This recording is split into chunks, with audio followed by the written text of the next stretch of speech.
salah email-emailan kita sama.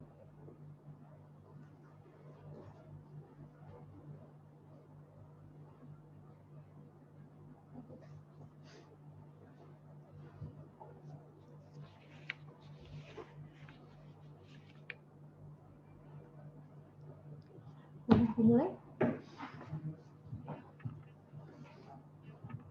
Saya. Oke.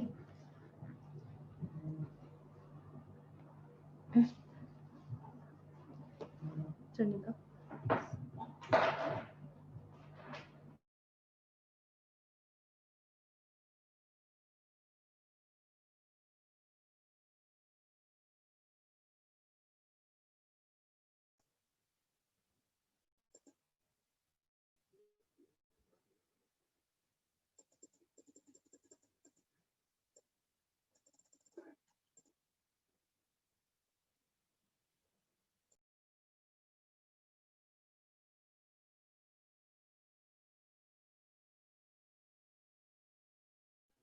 Please, the speaker, you can try to test the sound.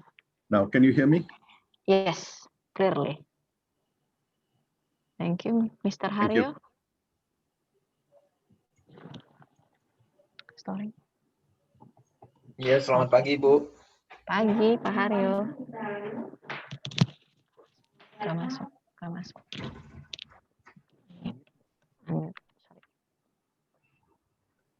Ya, selamat pagi. Pagi, Miss. Pagi, Miss. Pagi, Miss. Pagi, Miss. Oke. Morning, Miss. Miss. Morning, Miss.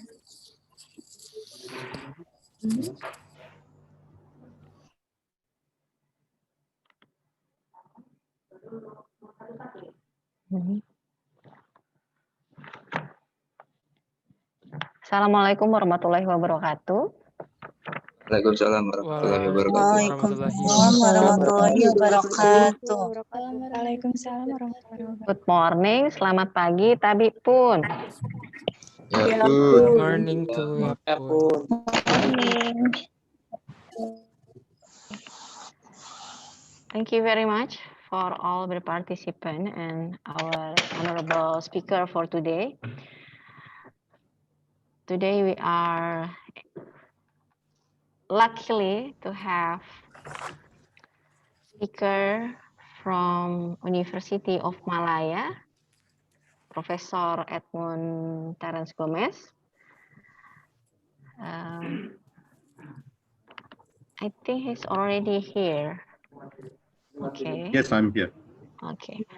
And also we have Mr. Haryo Sedewo from BPKB. And also we're having our colleague, Miss Intan Fitri Meutia, PhD. Yes, good morning. Good morning. Good morning. Thank you very much. We are having today a webinar and topic the future of ASEAN connectivity, enlargement, consolidation, and problem sharing, best practice, and provide support. This event was able to help by cooperation between Pusat Studi Asean Fisip Universitas Lampung, University of Malaya, and also BKPM. Before we start, we are inviting our Vice Dean, Academic and Cooperation, Mr. Susetio, to open this event. Mr. Susetio, the place is yours.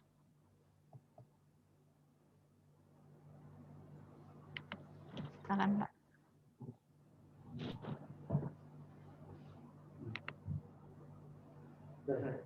Ya. Baik, terima kasih. Assalamualaikum warahmatullahi wabarakatuh. Waalaikumsalam warahmatullahi wabarakatuh. Waalaikumsalam warahmatullahi wabarakatuh. Yang terhormat Profesor Gomez. Yang terhormat Bapak Haryo, Profesor Gomez dari Dekan Fakultas Ekonomi dan Administrasi Universitas Malaya. dari Studi Asean. Terima kasih sudah menjadi bersedia menjadi narasumber di webinar ini. Kemudian para ketua jurusan, terima kasih yang ikut dalam webinar kali ini, dan juga mahasiswa kita banyak sekali yang mengikuti dan bergabung melalui webinar ini. Bahwa webinar ini dilakukan untuk pertama untuk memperluas diskusi antar negara, antar universitas, kemudian juga akan memperpanjang atau memperdalam kerjasama antara Universitas Lampung dengan Universitas Malaya. Saya mengucapkan selamat kepada panitia yang telah menyelenggarakan webinar ini, luar biasa ini. Bisa terjadi webinar internasional, seminar internasional ini. Kemudian selamat datang untuk semuanya. Semoga diskusi dan tujuan dari seminar ini bisa memperbaiki hubungan kita dengan Malaysia, Universitas Malaya, sehingga bisa memperpanjang atau memperdalam kerjasama yang telah kita lakukan. Dan juga semoga bisa berkaitan dan bergabung juga dengan PS ASEAN dan lain-lain. Bahwa di Fisip Unilai mempunyai 2 PS, satunya PS konflik dan resolusi konflik. Ada 2 bukan program studi tapi pusat studi, dan satu lagi akan lahir nanti pusat studi yang berkaitan dengan gender dan wanita, itu lagi digarap oleh dosen-dosen kami. Saya berharap seminar ini bisa gayeng ya, gayeng Prof. Gomez tahu gayeng ya. Jadi supaya bisa lancar, Pak Haryo. Terima kasih. Pak Haryo jelas tahu gayeng ya. Lancar, gayeng dan bermanfaat bagi kita semua. Mungkin nanti Mbak Devi atau Mbak Gita bisa menjelaskan ke Pak Prof. Gomez, KB pun dan gayeng nanti. Terima kasih. Ini saya membuka webinar ini. Assalamualaikum warahmatullahi wabarakatuh. Waalaikumsalam warahmatullahi wabarakatuh. Waalaikumsalam warahmatullahi wabarakatuh. Thank you very much, Mr. Susetio. Yeah, Mr. Susetio say we in Lampung, di Lampung we are saying tabi pun, so it's for greeting. So when we are talking tabi pun, and the audience or our respondent will say pun, ya pun, gitu. It's like hi, gitu. In Lampung, it's just our tradition. Yeah, Mr. Susetio said that tabi pun, he asked us to explain about it, and also gayam is means successful discussion for today. It is very promising cooperation. Yeah, we hope Miss Devi also can join University of Malaya maybe next year and going to have the excellent research with Mr. Gomez.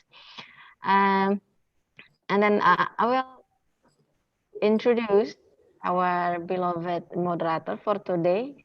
She is Devi Lilianti, an assistant professor of Public Administration Department at the Faculty of Social and Political Science in University Lampung, of course. Yeah, he specialized in state-owned enterprise strategies and development in Indonesia. Her research are mainly focused in corporate social responsibility in Indonesia, SMEs, strategies and policy on Indonesia SMEs, also social entrepreneur in rural Indonesia. Yeah, she has arranged some future research on small medium enterprise of Tionghoa ethnicity in Bandar Lampung and involvement of government in economic sector through state-owned enterprise in Indonesia.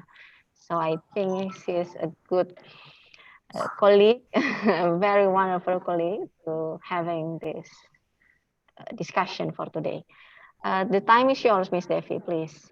Okay, thank you. Thank you very much, my host, for today's webinar ASEAN series. Okay. Okay. Thank you very much, Miss Gita.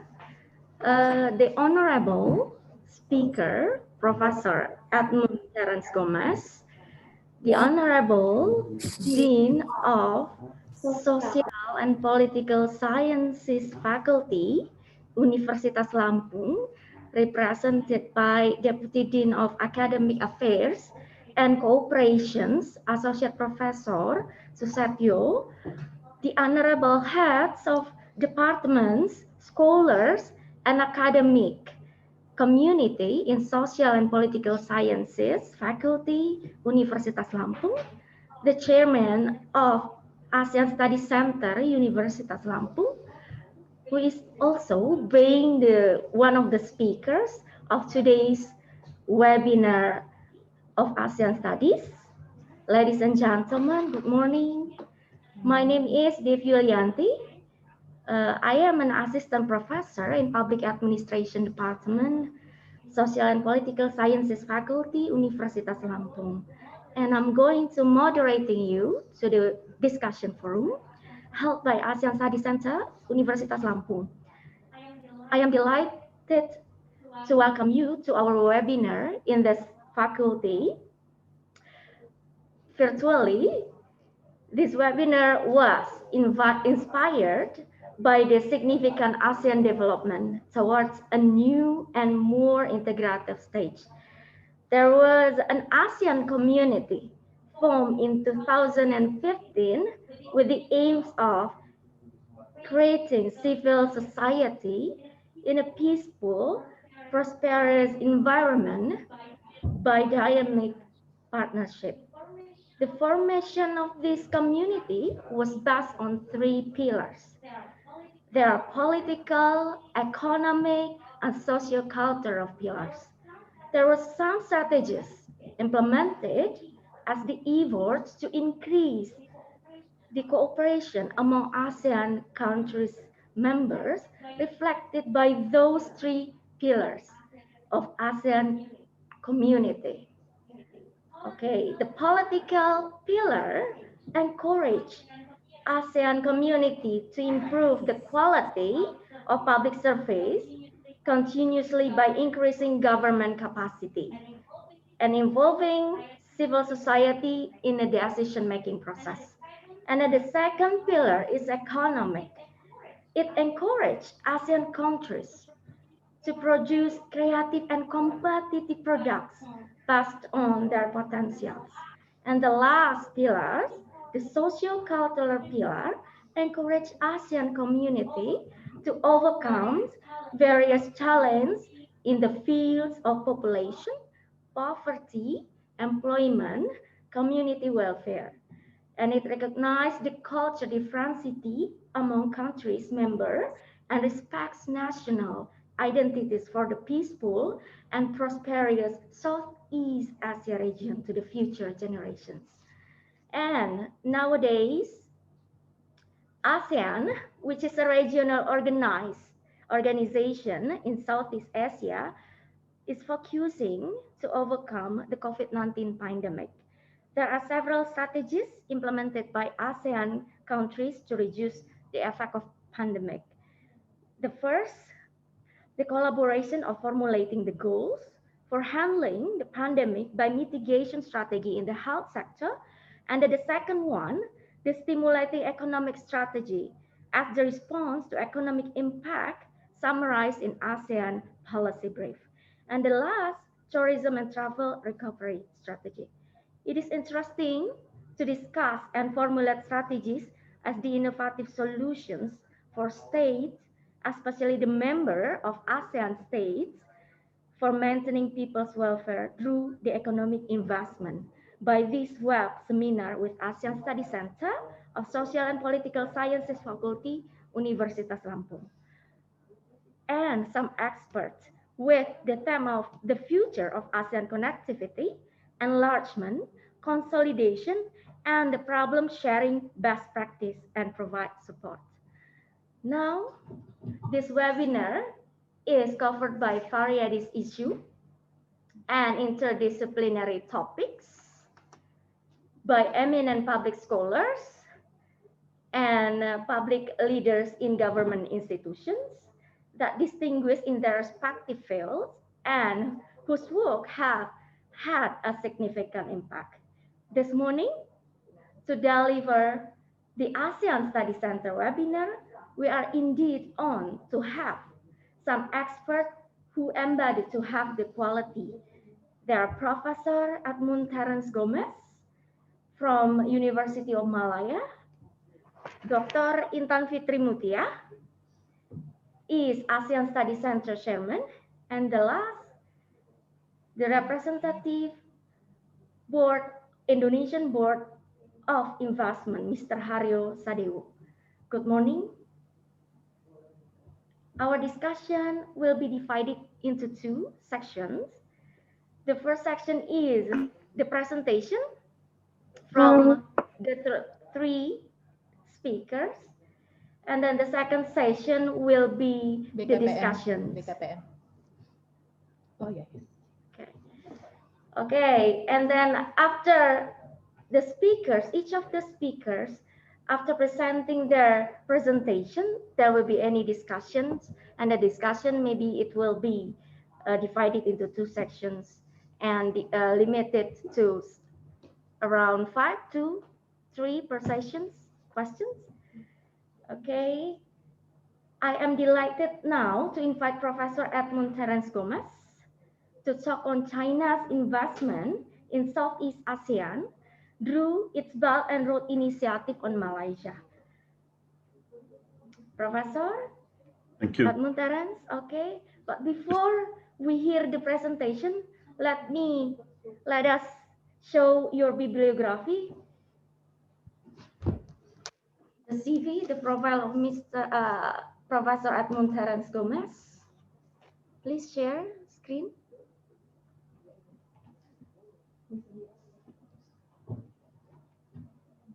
Wait. Don't worry, Devi. It's all right. You don't have to show my. Okay, but I can read. Yeah, okay, for all the audience. Before you begin to presentate, Professor Edmund. Professor Edmund is a professor of political economy at the Faculty of Economics and Administration. Now he is being the Dean of the Faculty of Economic and Administration. He specializes in state market relations and the linkage between politics, policies, and capital development. He has also held appointments at the University of Leeds, England, and Murdoch University, Australia, and served as visiting professor at Kobe University, Japan, and at the University of Michigan, Ann Arbor, and California, San Diego, United States. Between 2005 and 2008, he served as research coordinator at the United Nations Research Institute for Social Development, or UNRISD, in Geneva, Switzerland. Other academic appointments include visiting fellowships at the Australian National University, Canberra, and the Nordic Institute of Asian Studies, Denmark. Okay, Professor, there are lots of international books and publications ranging from 1997 to 2020, and the academic articles in various international journals, including journals of contemporary Asia, ethnic and racial studies, ASEAN economic papers, Pacific affairs, East Asia, an international quarterly, ASEAN Journal of Science, Social Science, Modern Asian Studies, and so forth. That was the profile of Professor Edmund Terence Gomez. And now, please, Professor? Thank you. Edmund, okay. Thank you, Devi. Yes. Can I begin by sharing the screen? Okay.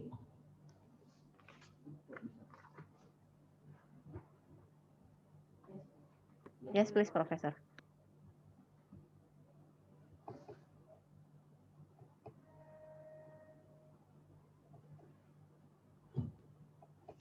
I can't do it. Is there something wrong with this on your side? Wait. Yeah, okay. We will assist. You can try try again. again. You can try again. Okay.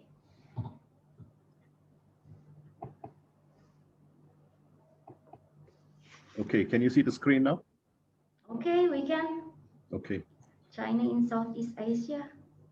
Yes, that's the title today. Thank you, Yeah. Devi, for inviting me to speak at this forum today.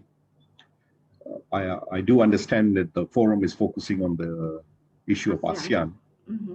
But having said that, my focus really is on investments by China in Southeast Asia.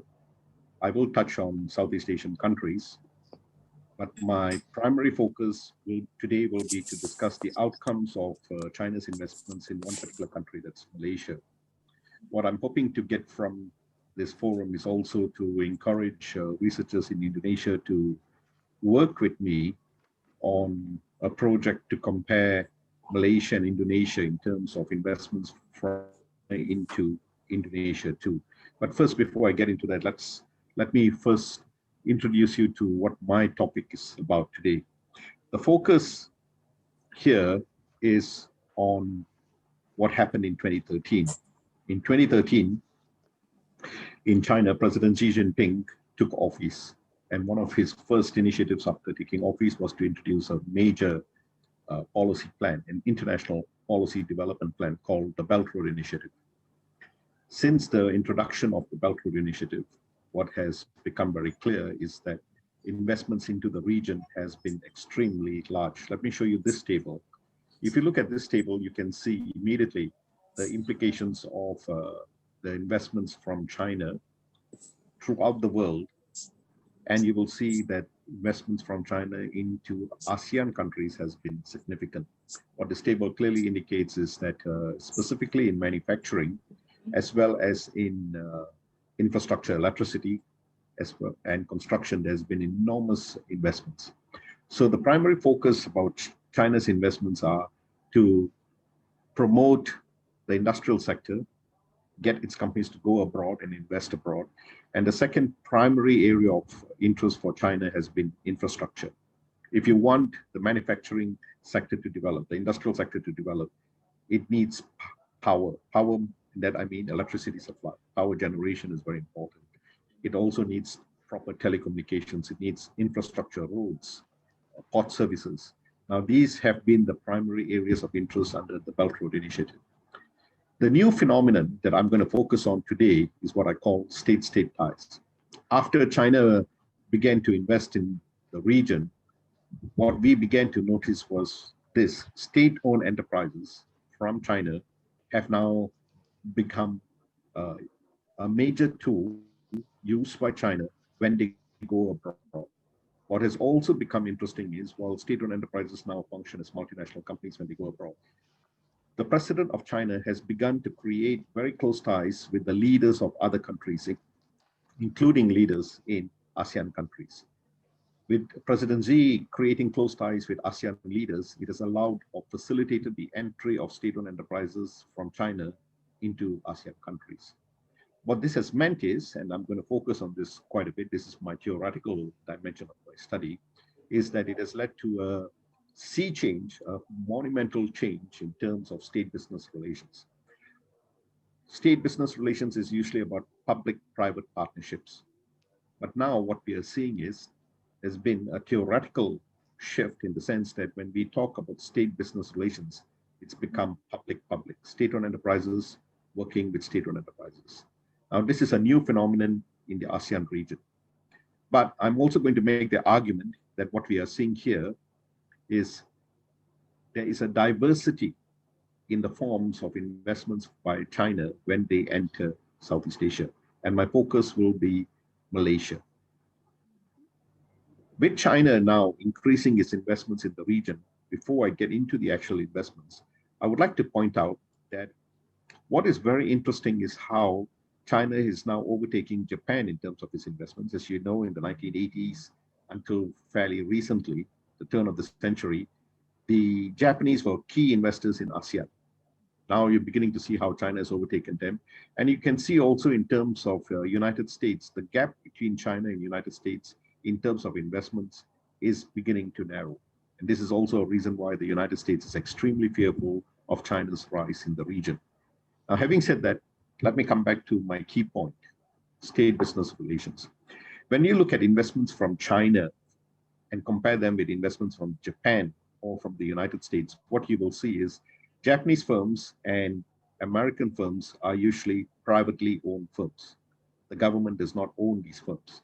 But when it comes to China, the key investors in the region are state-owned enterprises. That means the government controls these companies that are now investing in the region.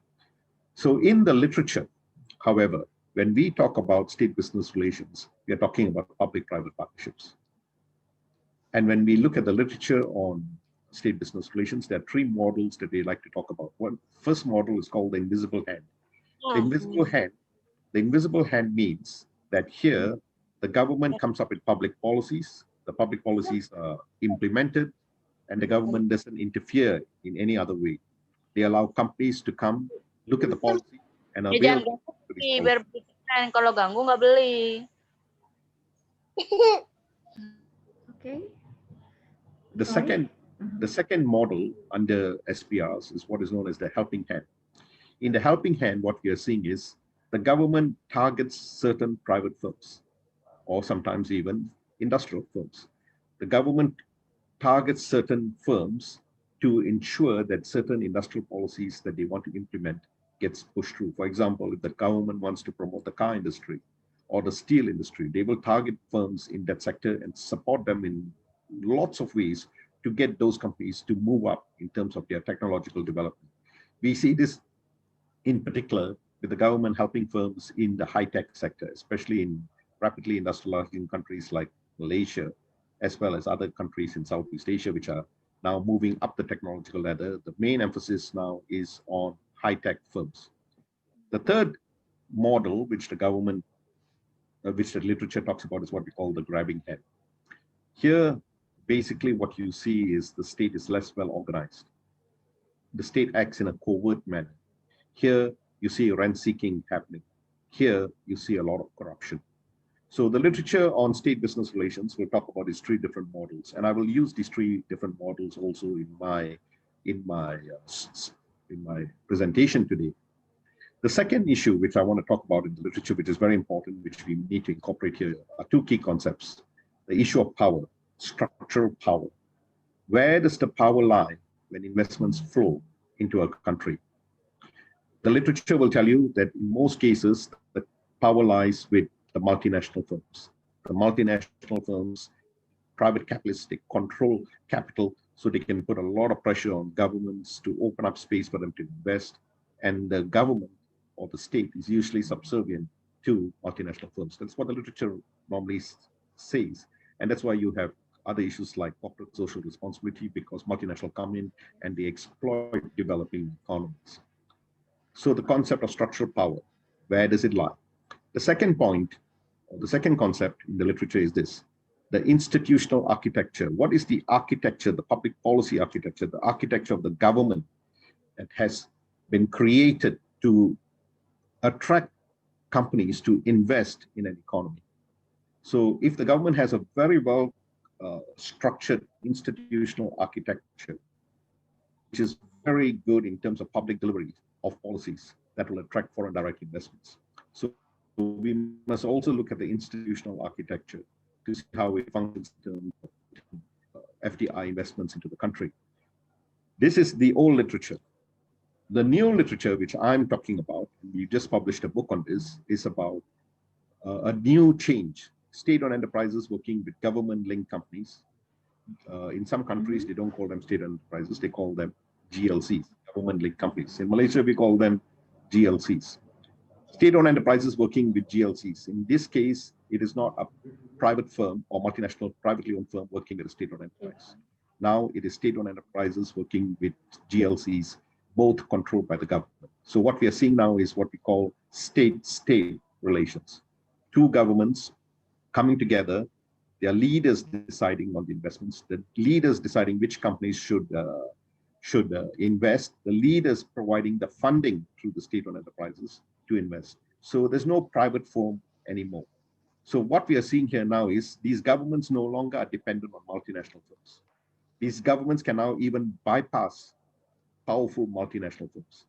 These governments, say for example, Malaysia's government or Indonesia's government, both of them own state-owned enterprises, can talk with President Xi and ask him to bring his state-owned enterprises, two state leaders, Jokowi and Xi, talking and deciding what investments to bring into the country, which sectors to go into, and they don't have to worry about talking to private investors.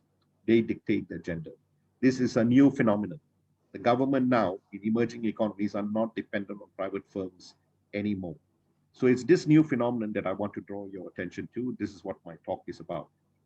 However, before we talk about investments, we also need to talk about the state. It is very important that we understand the nature of the state. The nature of the state in ASEAN countries is different. So in Brunei, if you go to Brunei, it's a monarchy, a sultan controls the country, the state. If you go to Laos or Vietnam, it's a one-party communist system. If you go to Singapore, Cambodia, and now Malaysia, we have reverted back to single dominant party. If you go to Thailand, although it's supposed to be a democracy, they have had elections recently, you know very clearly it's the military that rules Thailand. If you go to Myanmar, they're in transition now. But I would argue that really haven't consolidated democracy in Myanmar. And then we have democratic countries like Indonesia, Philippines, Timor-Leste. In these countries, they are democratic, but they haven't consolidated their democracy. So what you see here is when we talk about the state in ASEAN countries, you've got to be clear about the nature of the state. The state is not the same in every country. The state is very different in every country. So how does the nature of the state also shape investment flows? How does the nature of the state also shape state business relations when leaders from these different states talk to each other? And how do these state business relations get reconfigured when there's a change of government? What happens when a new leader emerges, especially in democratic countries like Philippines and Indonesia? What would be the nature of the relationship between the leaders, the presidents of these countries and President Xi when there's a change of government in these countries? We've seen similar things happening, say, in Malaysia. What has been this change in state business relations once there was a change of government in Malaysia? In other countries like Laos, Vietnam, Singapore, Cambodia, these countries, the change in government doesn't occur very often. In fact, we have not seen regime change in these countries. So there you can see more consistency in terms of state business relations. In other countries, there are variations. There's a change also with leadership change. I'd like to now focus on Malaysia. Much of the literature, much of the media focus has been on infrastructure projects. They've been on projects such as the undersea tunnel, the East Coast railway links. These are all BRI linked projects. Undersea tunnel infrastructure, East Coast railway link, also infrastructure. Then we have EDRA power supply, electricity supply. I showed you a major issue in the BRI. The port services, Malacca Gateway, very important. Control the ports. And then you have other projects like up in Pahang, where you have the industrial park. So you can see here variations also in terms of the kinds of projects that are involved in. You can see in Sarawak, we have power plants, the Bakun Dam, but we also have infrastructure projects of other sorts. So there's a variation here in terms of investment projects. But what I would like to show you is this. When China came into Malaysia, there were different forms of state business relations. As you can see here in the red what I call state-state. That means GLCs working with SOEs, government-linked companies working with state-owned enterprises from Malaysia and China. Now, this diagram, which I'm showing you, is based on research that we did where we found 90 odd companies. I'm breaking down the data on the 90 odd companies to show you the different types of state business relations that you're seeing. So the first one is state-state, then you have state-state-private. That means you have state GLCs with state-owned enterprises with private firms. 8%, not very big, but still significant. Then you have state-private-private. State-owned enterprises in Malaysia working with private firms from China, also with private firms from Malaysia. And then you have state-private. Chinese state working with Malaysian private firms, or Malaysian state working with Chinese private firms, and private firms from both countries, joint ventures. And then you also have a huge segment of firms from China working alone, on their own, not working with anyone else.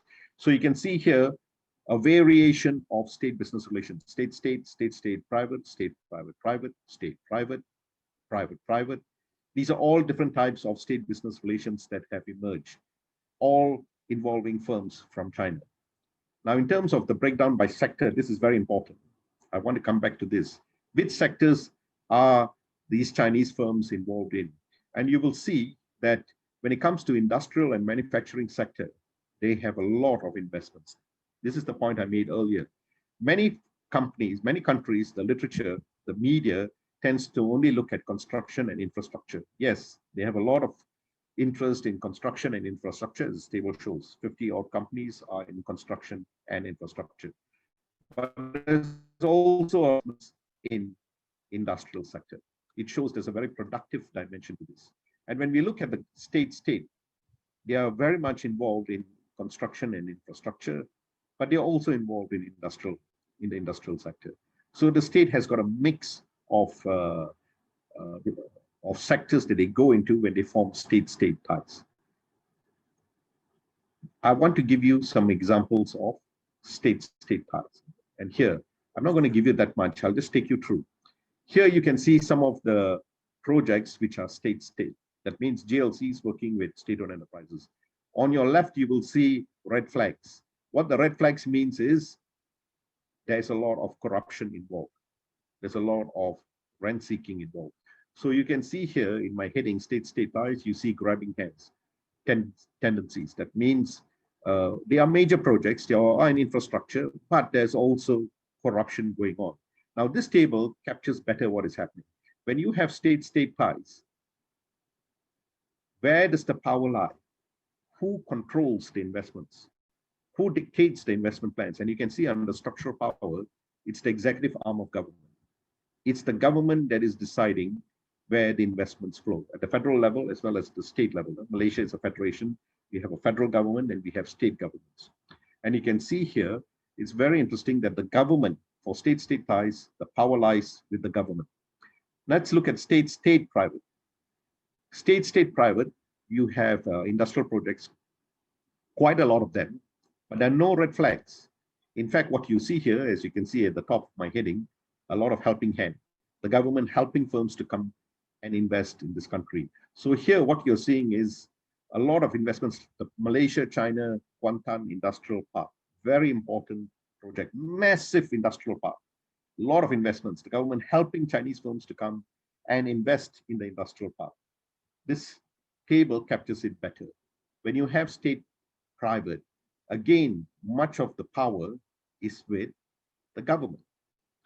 But here, the government playing not a grabbing hand kind of practice, but a more helping hand to promote industrialization in Malaysia. So you can see here, the government can be productive, but the government can also be rent-seeking.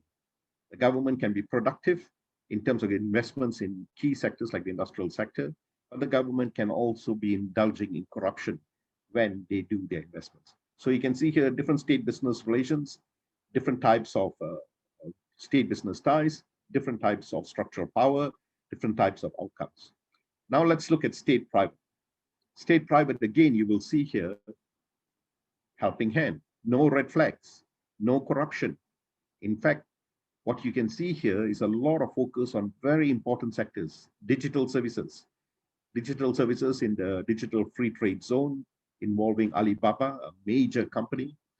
Here, what you can see is the government is trying to promote the technological sector, the digital sector, because the digitalization of the economy is very important, especially now with the crisis, with the pandemic, the important need to transform the digital sector to make it far more vibrant. And here you can see the government is playing a big role, a helping hand, very productive. So here, what do we see when we see state-private? Here, the structural power suddenly shifts. Now it's not the government that's really controlling it. Alibaba, for example, Huawei, these are foreign firms. These are foreign firms from China, privately owned, but they have enormous technological capabilities which the Malaysian government wants. So Malaysia government wants, for example, the fintech, the financial technology sector to come in. Here, the government is willing to help these foreign firms to come in because they want that kind of financial technology. Here you can see they want Alibaba to come because Alibaba is involved in the digital economy. Again, the Malaysian government supporting Alibaba in a big way. So here the power shifts. Here the power shifts to the private firm. Here the government is begging Jack Ma and Alibaba to please come and invest in Malaysia. Here you see a different relationship in the state business style. Here the government is not powerful. Here the private firm is powerful. Why is the private firm powerful? It is powerful because it has technological know-how. It has technological capabilities which the government needs. Here again, then the private firm becomes very important. So you can see here again, differences in state business relations. Here, the relationship is like what the literature tells us, public-private partnerships. So again, I'm showing you here variations in state business relations with the rise of China. Now we look at private-private. Private-private means private firms from Malaysia with private firms from China. You don't see much corruption. You see a lot of invisible hand. That means public policies responding to public policies. You do see some grabbing hand. You do see one case of corruption. So it's not so pronounced, private. Here you will see that the government tends to monitor it. If there's corruption, sometimes they go after these corrupt firms. Here we look at China firms. This is very interesting. China firms, a lot of them working alone. Many of them are also state-owned enterprises. There's no corruption here. Here, in fact, you see invisible hand. Here you see the government's public policies, China's companies, private firms, responding to Malaysian policies to draw investments and coming in and investing. And as you can see in property development and services, I won't get into it, but you get the idea. There are a lot of investments. So what are the lessons learned? This is what I want to come back to. This is very important. These are lessons for the study on Malaysia, the lessons from a study in Cambodia. I went to Cambodia, I went to Vietnam, the lessons are different. I've been to Indonesia, I've done a preliminary study on Indonesia, the lessons are different. So here's the study. What are the lessons we have learned from just looking at Malaysia? In Malaysia, the centrality of politics. Many of these investments that you see here were determined during the time of Najib Razak, when UMNO was the very powerful party in Malaysia. Najib Razak spoke to President Xi. They created ties, state-state ties, and they brought in a lot of investments. Here you can see there's a need to, as I put there, unpack the state. Understand who is the state, where does the power lie within the state, who is negotiating all the deals. And you will realize the state is not neutral. The literature tends to tell you the state is neutral, the state is static. That is not true.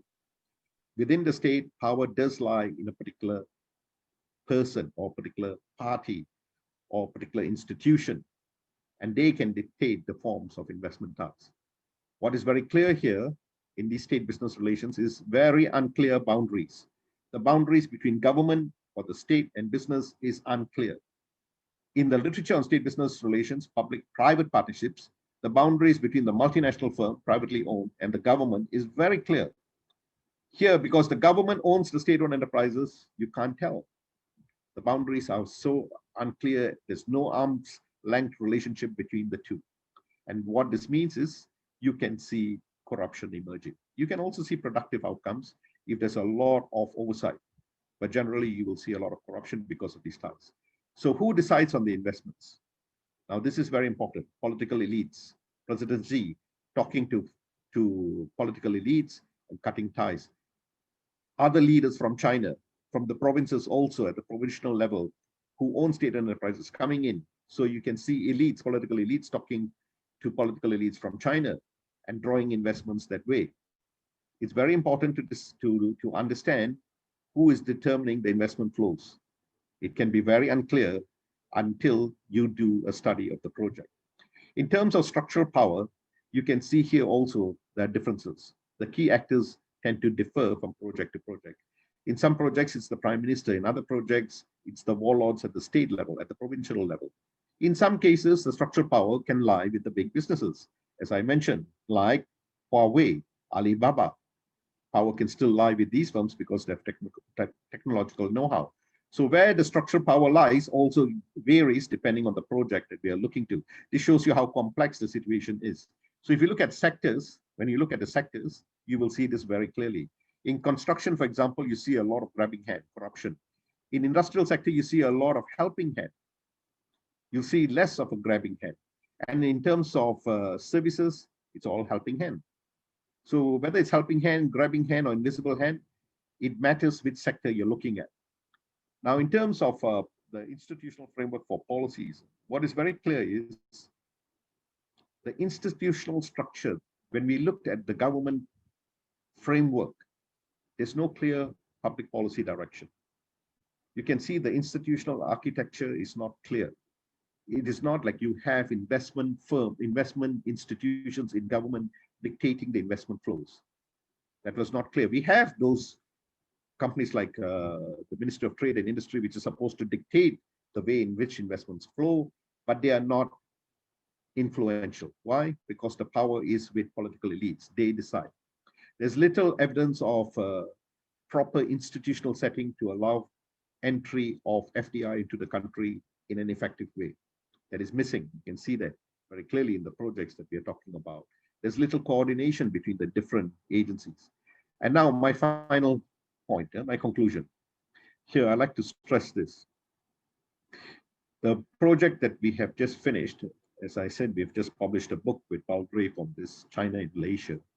This is the first attempt to look at changing forms of state-business relations with the rise of China and with China's entry into ASEAN countries. China is doing similar things in other countries, in South Asia, in Pakistan, and in Sri Lanka. They're doing similar things. China is doing similar things in Africa. China is also doing similar things in Latin America. But in Southeast Asia, this is new. The phenomenon is just beginning. And this began in particular with the introduction of the BRI, because Southeast Asia is very well located. Malaysia is very well located for sea routes, land routes, and railway lines. The location matters in terms of where the investments flow. The second thing which is very clear is when we look at SPRs, there are different hands at work. By that I mean you can have a grabbing hand, you can have helping hand, but that depends on the project that we are talking about. For high-techs, for companies in the high-tech sector, you don't see much corruption there because the government needs their help. You'll see a lot of helping hand. So my second point in my conclusion, can state-led SPRs be effective? Yes, they can. If the government is democratic, if the government is transparent and accountable, yes, the government can use that influence it has over state-owned enterprises to create very productive, very important, sustainable, helping hand type projects. But that means the nature of the state is very important. If the government wants to help the technological development in a country, the digitalization of the economy using China's know-how, they can. But the government must be firm and the government must be transparent. So my final takeaway, what have we learned from this study? There is a variety, there's a diversity of SPRs. We need to distinguish between the bad state business relations from the good state business relations. Once we know that, we will know how to bring about reforms within the government to ensure the state-owned enterprises are functioning in a manner which is in the interest of the nation. So let me end here. I'd like to close by saying this. This study, which we did in Malaysia, we are trying to replicate in other countries in Southeast Asia. As I said, I've been visiting a few countries in the region. I've been to Vietnam, I've been to Cambodia, and I've seen how it works there. It's very different in Vietnam and Cambodia. When I went to Thailand, it's a completely different phenomenon in Thailand. And when I came to Indonesia for a short visit, again, I found variations existing. In Indonesia, it appears to me that oligarchs in Indonesia seem to be quite powerful, and they seem to have a different kind of relationship when it comes to China. They don't like China's investments in Indonesia. But it's these issues that I'm hoping that we can do concrete study in, and then do a comparative study of SPRs in different countries in ASEAN, so that we can see the implications of China's rise in the region and how varied it is going from country to country. Thank you. Thank you, Devi. Back to you. Devi, I'm done. Okay, thank you very much, Professor Terence Gomez, for your presentations regarding on the topic on China's investment through BRI initiative in Malaysia. And now, before moving to the second session, discussion sessions, Mr. Haryo Sedewo, would you present the presentations for today's ASEAN webinar? But before you begin to present, Mr. Haryo Sedewo, let me read your short CV, please. Short CV of Mr. Haryo Sedewo.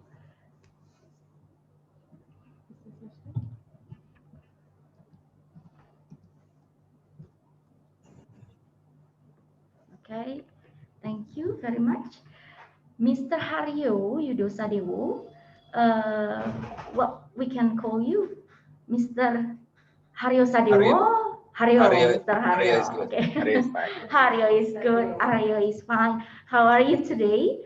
Fine, I'm yeah? good, thank you. How are you? Okay, I'm very spiritful. Okay, Mr. Haryo Sedewo, you are Haryo Sedewo. I'm sorry, yeah, I was mistaken. Sedewo, Sedewo.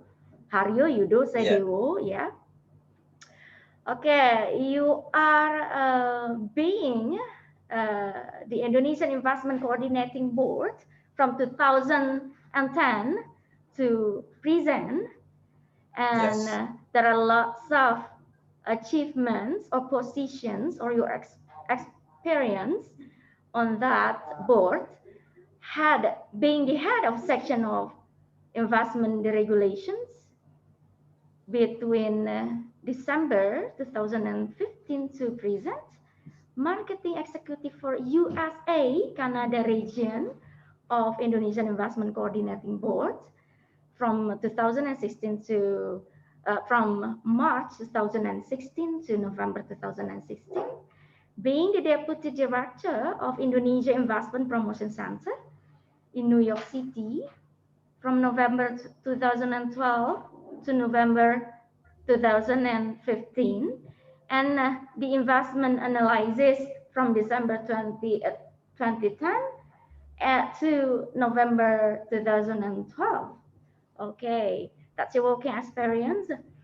And your education background, you are graduated from Master of Business Administration of Faculty of Economics and Business, Universitas Gajah Mada, Yogyakarta, Indonesia, very famous university here in Indonesia. And then you're graduated your undergraduate study or BA, yeah, before that in Faculty of Social and Political Sciences, Pajajaran University, Bandung, yeah.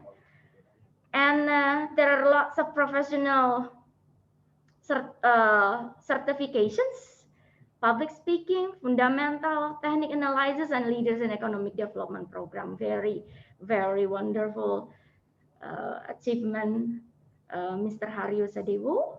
And now, please, we are inviting you to speak in this international webinar of ASEAN Studies. Thank you, Ibu Devi. Good morning. Assalamualaikum warahmatullahi wabarakatuh. Salam sejahtera. Waalaikumsalam warahmatullahi wabarakatuh. So, please allow me to share my presentation, and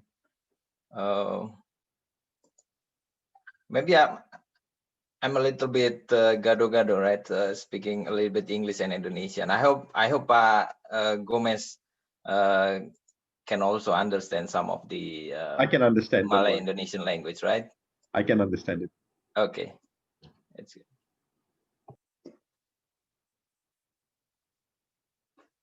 So thank you very much, Pa Gomez, for your presentation. It's very interesting, actually, how you analyze the relationship between China and the ASEAN, and also the policy making across the ASEAN countries. Very interesting.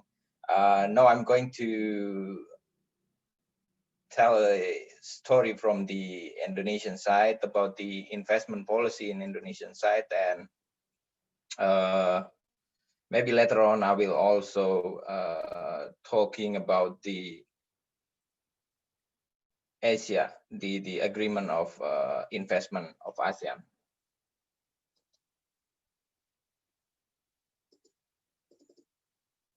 Okay, so this is just to give you an idea about how the COVID-19 pandemic changed the global economy. So we know that now Indonesia is already in the second quarter.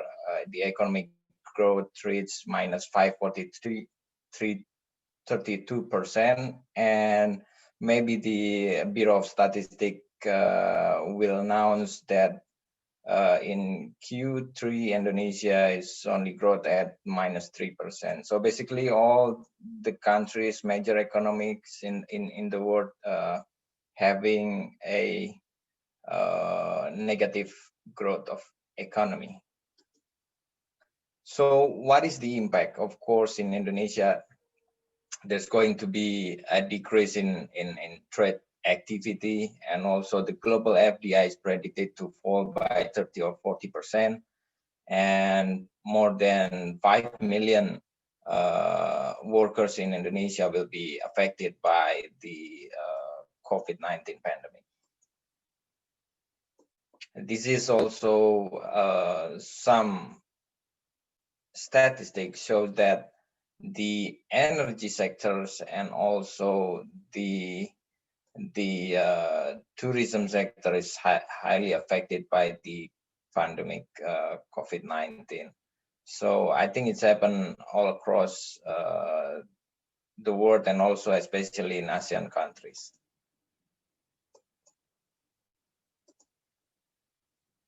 Okay, so this is just to give you a background about the latest investment realization in Indonesia.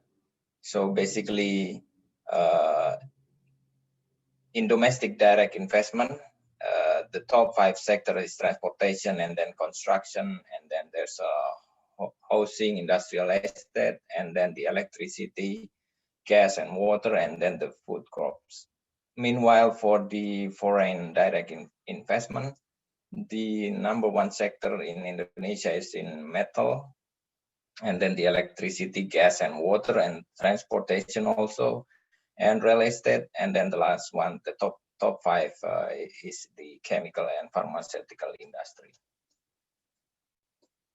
So if you see from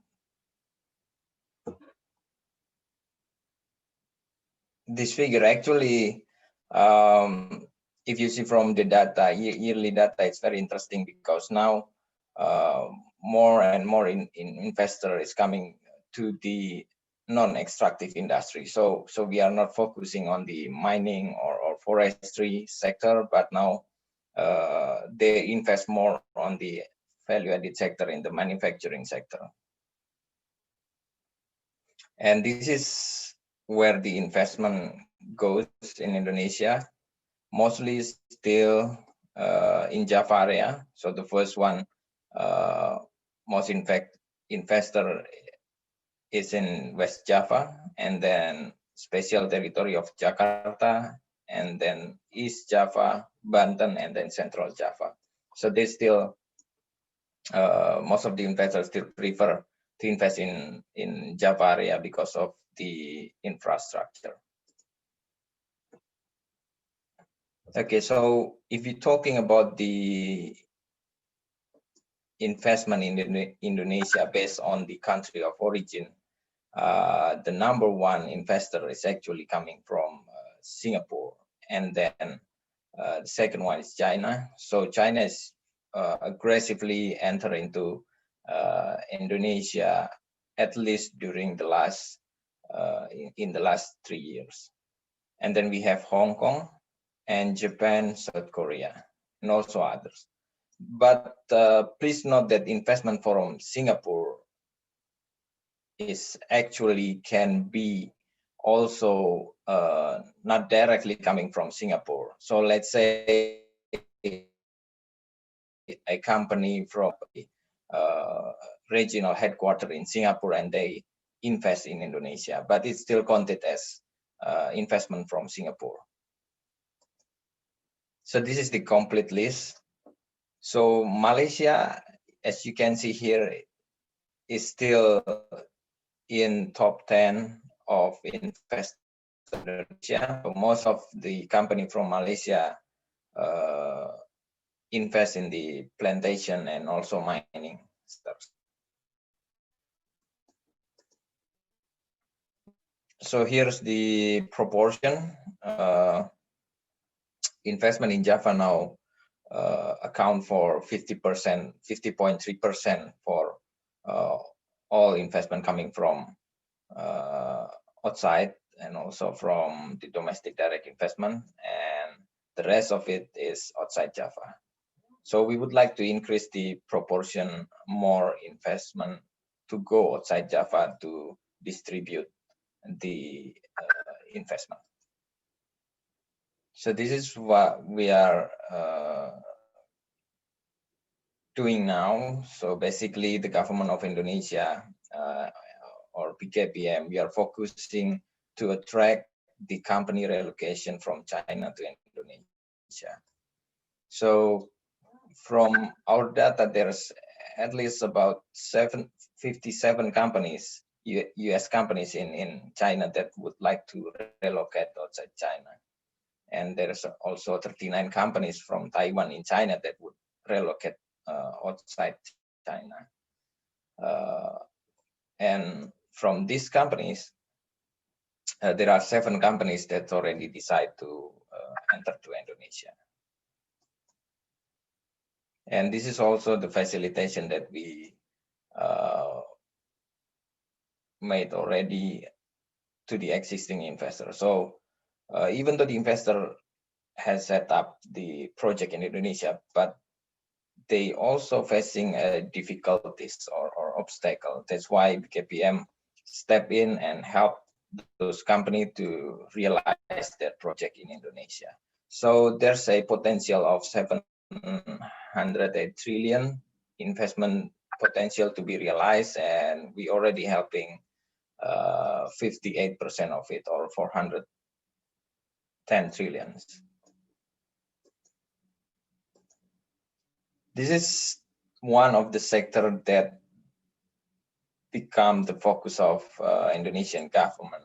As you know, that the digital economies is grow rapidly in Indonesia because we have 272 million population, and actually the number of internet user now has already reached 64% of it, or 175.4 million. So it's a big potential for Indonesia to focusing on the digital economy.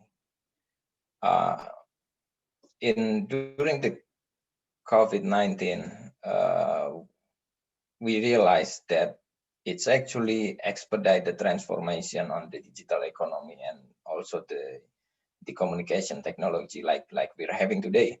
Now, a lot of webinars or a lot of meetings is using the online platform. So this is like a blessing in disguise from the COVID pandemic, because it accelerates our ability to implementing the digital transformation in our daily life. So the potential sectors is the first one during this COVID-19 is the e-commerce, and the second one is digital technology, and also cybersecurity, healthcare and biotechnology, and renewable energy. So during the COVID-19 pandemic, it's actually there's an increasing of e-commerce users. So data from Bank Indonesia, the digital adoption is significantly accelerated because a lot of digital payments increasing. And during the pandemic also, the survey by Facebook, Bain, and the company in Indonesia, there's a increase of first adopters. So 28% of new adopters of the e-commerce application. And this is the projection of digital economy size in Indonesia by 2025 will be reached 130 billion. So in ASEAN, I think Indonesia got the largest market for the digital economy with significant growth also. If you can see the figure below, from 2015 to 2019, there's an increase of 49% of market.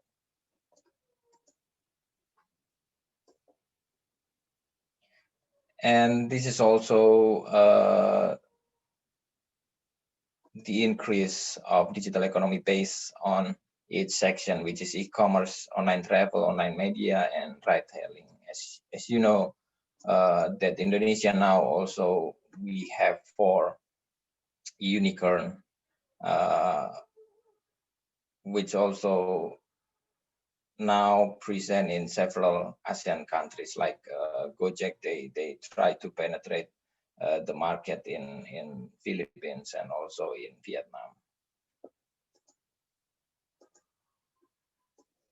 Okay, so a little bit about the ease of doing business and also Indonesian competitiveness. Now Indonesian is still in 73 rank of ease of doing business. We have a target to achieve rank 40th by 2025. And frankly, to say that Indonesia is still lag behind some ASEAN countries like Malaysia, Thailand, Vietnam, Brunei. So we have to be more progressive in investment, in reform or investment policy to be more competitive with these neighboring countries.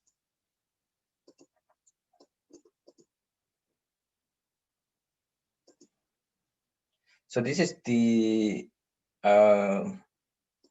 simplification of the investment licensing in Indonesia. Now we have a online single submission. It's an online platform to for the investor to obtain the license in Indonesia. So basically you can get the license upfront and you can print it by yourself, because now we don't use the hard copy, but we have the digital file with the QR code. So it's now much more practical for the investor to get the license, because it's also integrate 21 line ministries and institutions, and 325 licensing is already delegated to BKPM. Okay, so just a little bit about the omnibus law. I know that there's still a lot of debate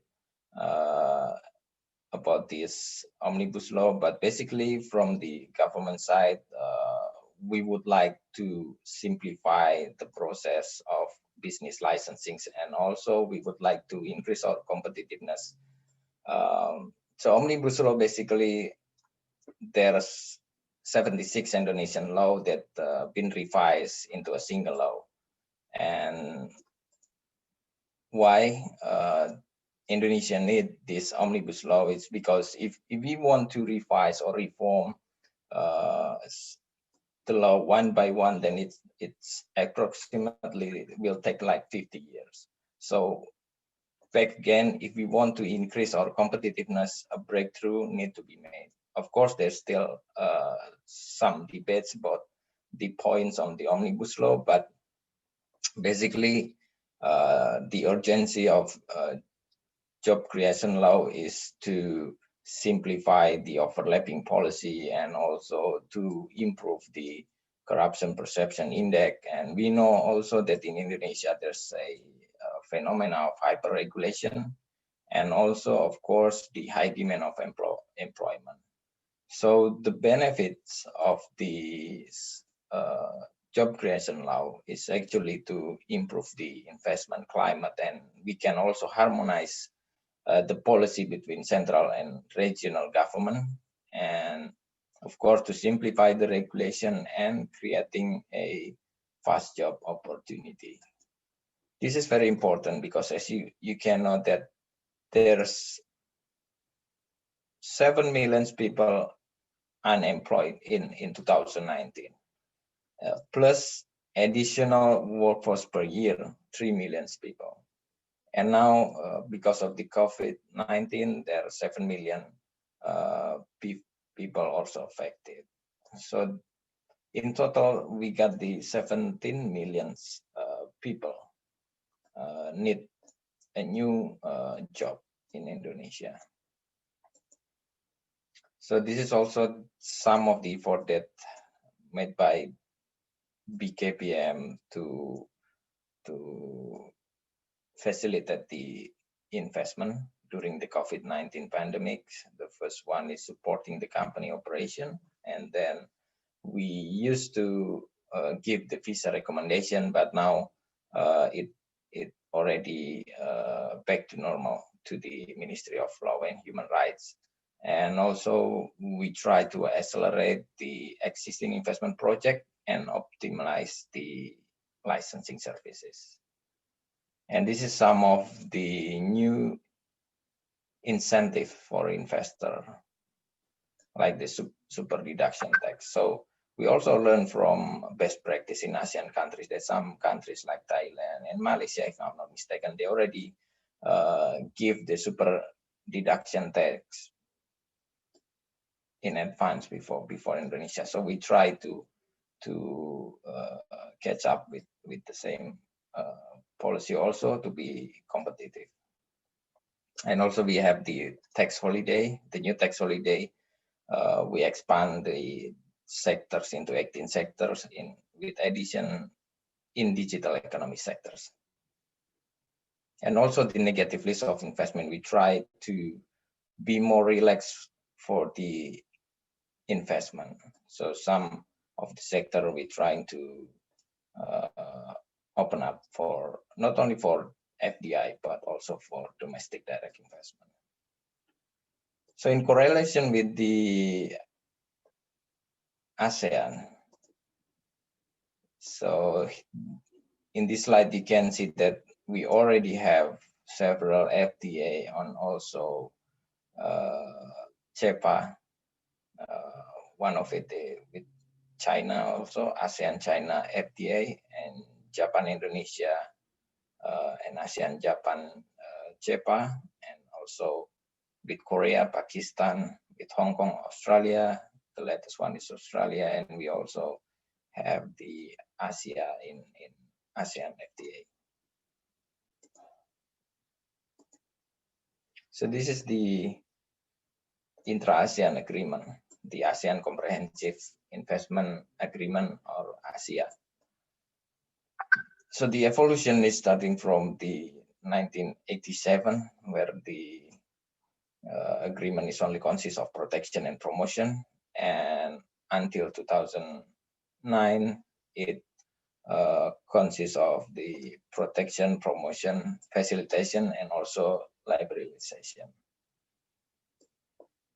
So basically, the journey of ASEA is starting in 14th ASEAN Summit, 26 February 2009, signed in Thailand. And ASEA agreement includes 4 investment pillars, which is liberalization, protection, facilitation, and promotion, and in 5 sectors, which is manufacturing, agriculture, fishery, forestry, mining, and quarrying and services. ASEA consists of 50 articles, 2 annexes, and 1 schedule, which is the reservation list from ASEAN member countries. So our negative list of investment is actually part of the reservation list in this agreement.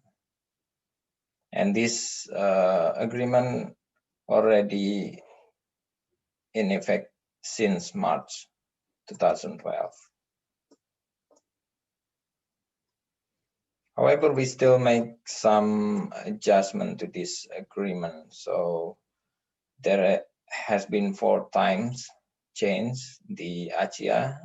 The first one is 2014, the second one is 2017, and the last one is 2019.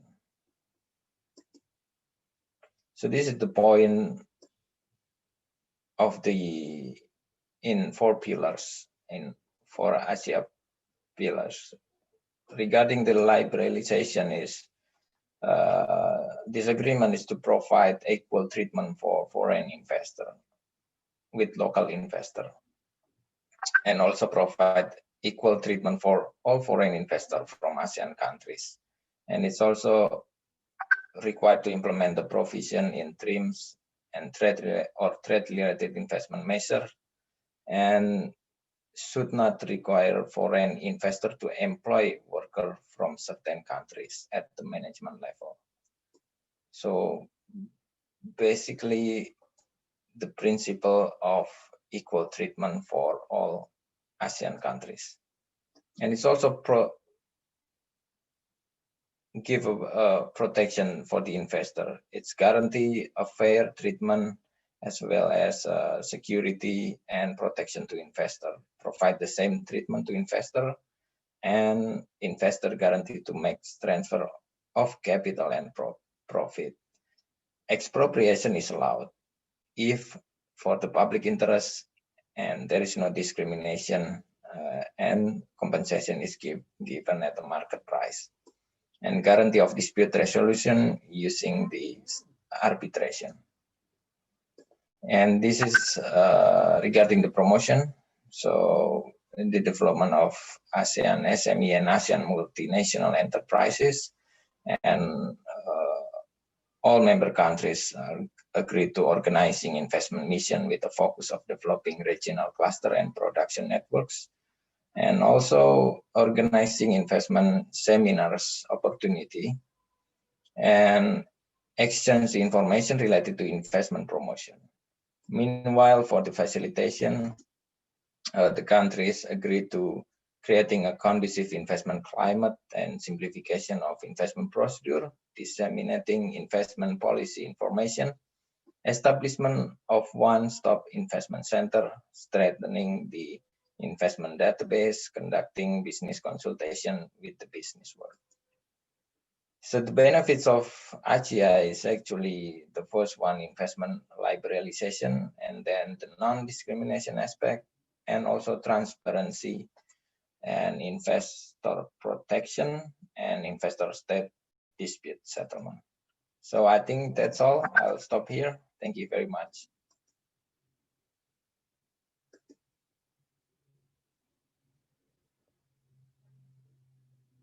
Okay, thank you very much, Mr. Haryo, for presenting your presentations to International Webinar of ASEAN Studies. Okay, before we are going to have the second sessions or the discussion, the last, yeah, for Miss Intan Fitri Meutia, PhD, you can present the material for today's webinar. Please, Miss Intan. Okay, thank you.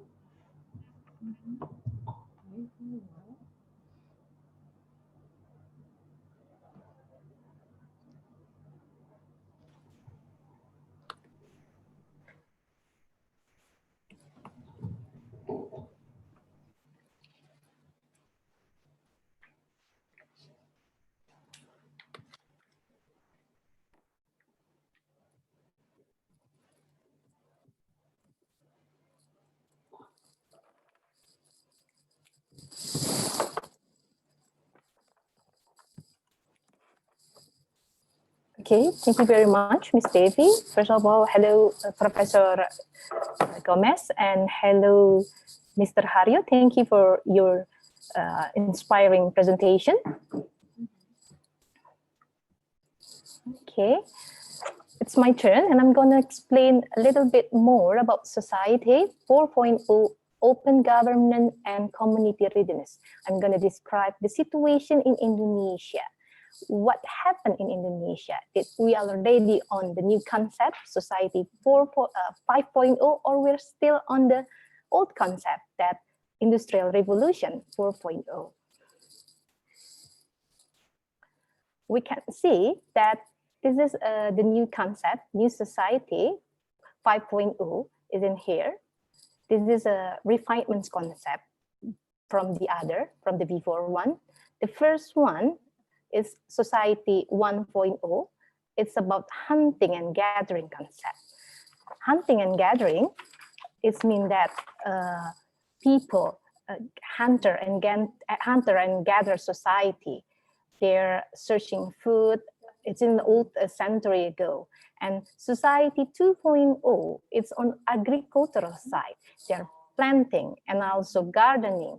They're also agrarian society. Indonesia is at Suharto era is very famous for the agricultural society. We was succeed to become one of the head agricultural state in not only in the Asian but also in the world. And now we go to the Society 3.0. This is about industrial era. Industrial era is mean a transition from the human skill to the man-made machine as a human helper, and move forward to the Society 4.0 information, or we also known as the Industrial Revolution 4.0. It is how we got something from the internet and then we sharing it without caring, without respecting, and of course sharing without filtering on it. So if you are sharing something without filtering on it, you're still on this side. But this is the new concept that we're gonna discuss today. This is the new society concept, Society 5.0. This society is a new era where everything will be changed into data, big data time. Artificial intelligence, we were going to transform it into Internet of Things, which is cheaper, faster, and of course, better. Where this concept started? This concept was coming from Japan. Society 5.0 is a super smart society which is came from Japan in order to address their urgent demographic problems. We know that in Japan, at 2015, it's predicted that the population of Japan will decrease 70%. It's gonna very rapid declines one. Nowadays, it's about 75 million people, and it's gonna be decreased, become 53 million people on the 2015. Moreover, the older itself will be increased into 38.4%. This is the population of elderly, those 65 years old and older Rosier population. And that is why without the digital technology, it will be hard to fulfill the public service and the public needs for the society. And by taking those advantage of this unique factor, the Japan try to overcome their social challenge, such as decreasing the productive age population, which is a little bit different in Indonesia. I'm gonna explain it later.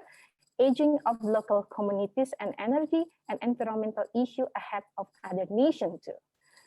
And we will realize a vibrant economic society by improving productivity and creating a new market. By doing this, Japan is absolutely a new key role in expanding the new society 5.0 model to the world. What exactly the society 5.0? This is a social reform. This is an innovation one. How we break down the existing sense of stagnation from the society member who have mutual respect for each other, transcending the generation and a society in which each and every person can lead an active and enjoyable life. The second point, it's no longer capital, but it's about data. According to Abe in World Economic Forum, he told that Society 5.0 is no longer capital, but the data that links and power everything, helping to fill the gap between the rich and the disadvantaged, medical and educational service from the elementary level to the college to the small village. Indonesia is adapting very faster, but we're not explaining right now. It's going to be move forward in my another PowerPoint. And then actually the Society 5.0 is majoring in 6 pillars, including infrastructure, financial technology, care, health, logistic, and artificial intelligence. I'm not going to explain all, but some of it I'm going to explain it, like healthcare. In Japan, by connecting and sharing medical data that is now dispersed in various hospitals, effective medical treatment based on data would be provided. Remote medical care make it possible that elderly people will no longer have to visit hospital frequently. So you not need to come to eyes hospital, heart hospital, but you could put it in one place with a high technology. That is, you could measure and manage health data such as heart rate while at home, and it will possible to extend people healthy life expectancy, which is we know that in Japan, elderly is the higher population nowadays. And second pillar is logistic and mobility. People in underpopulated areas find it difficult to shop and visit hospital because of lack of public transportation. However, the automated vehicle will enable them to travel more easily, while delivery drones will make it possible to receive whatever someone needs, even you are in the remote area. A shortage of distribution labor will not be a worry, such as, like we know, Gojek in Indonesia is a very useful one, and we have also Grab in Malaysia. And the third pillar is about infrastructure that Professor Gomez and also Mr. Haryo already told us that this is one become a majoring aspect in Indonesia too. Not only in Indonesia, but almost in the world. By employing new technology, including ICT, robot sensor for inspection and maintenance systems that require specialized skill, detection of places that need refit can be made at early stage. This will be minimize the accident, reduce time spent in construction, while time safety and productivity will increase. And the last that I will try to explain is about financial technology, fintech.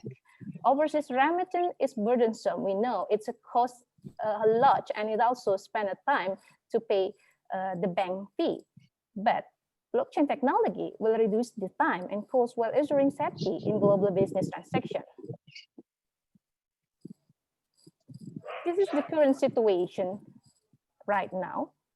We are still on 4.0, which is about cyber space, and then Society 5.0 is about big data analysis.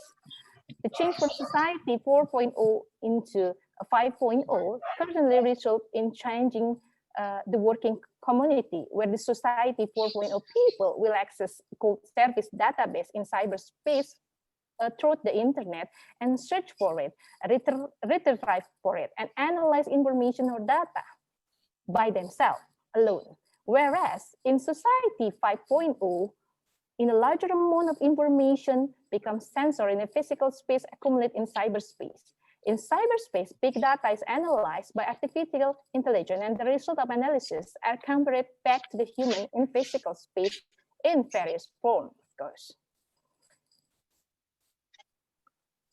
Where is the position of Indonesian society nowadays? Like I said before, we are still on Industrial Revolution 4.0. However, the society itself is moving forward. We are also going to Society 5.0.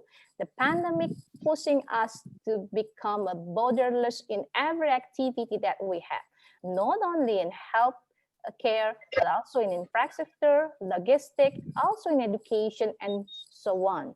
Even we're still trying to define the Industrial Revolution 4.0 itself. Currently, Indonesia itself is entering the Industrial 4.0. Yes, we still try to define this one. Both the government and the public are trying to enter this era, which is this one, 5.0. One thing that Indonesia government is doing right now is adjusting standardization, which is currently in the industrial era 4.0. There are 223 Indonesian national standard, we call it SNE, which is support on it. While to support the concept of society 5.0, there are already 504 SNE. So we already move forward to 5.0 society. This standard include the information security, record management, logistic, and infrastructures. That we see about the internet penetration of Indonesia in 2020.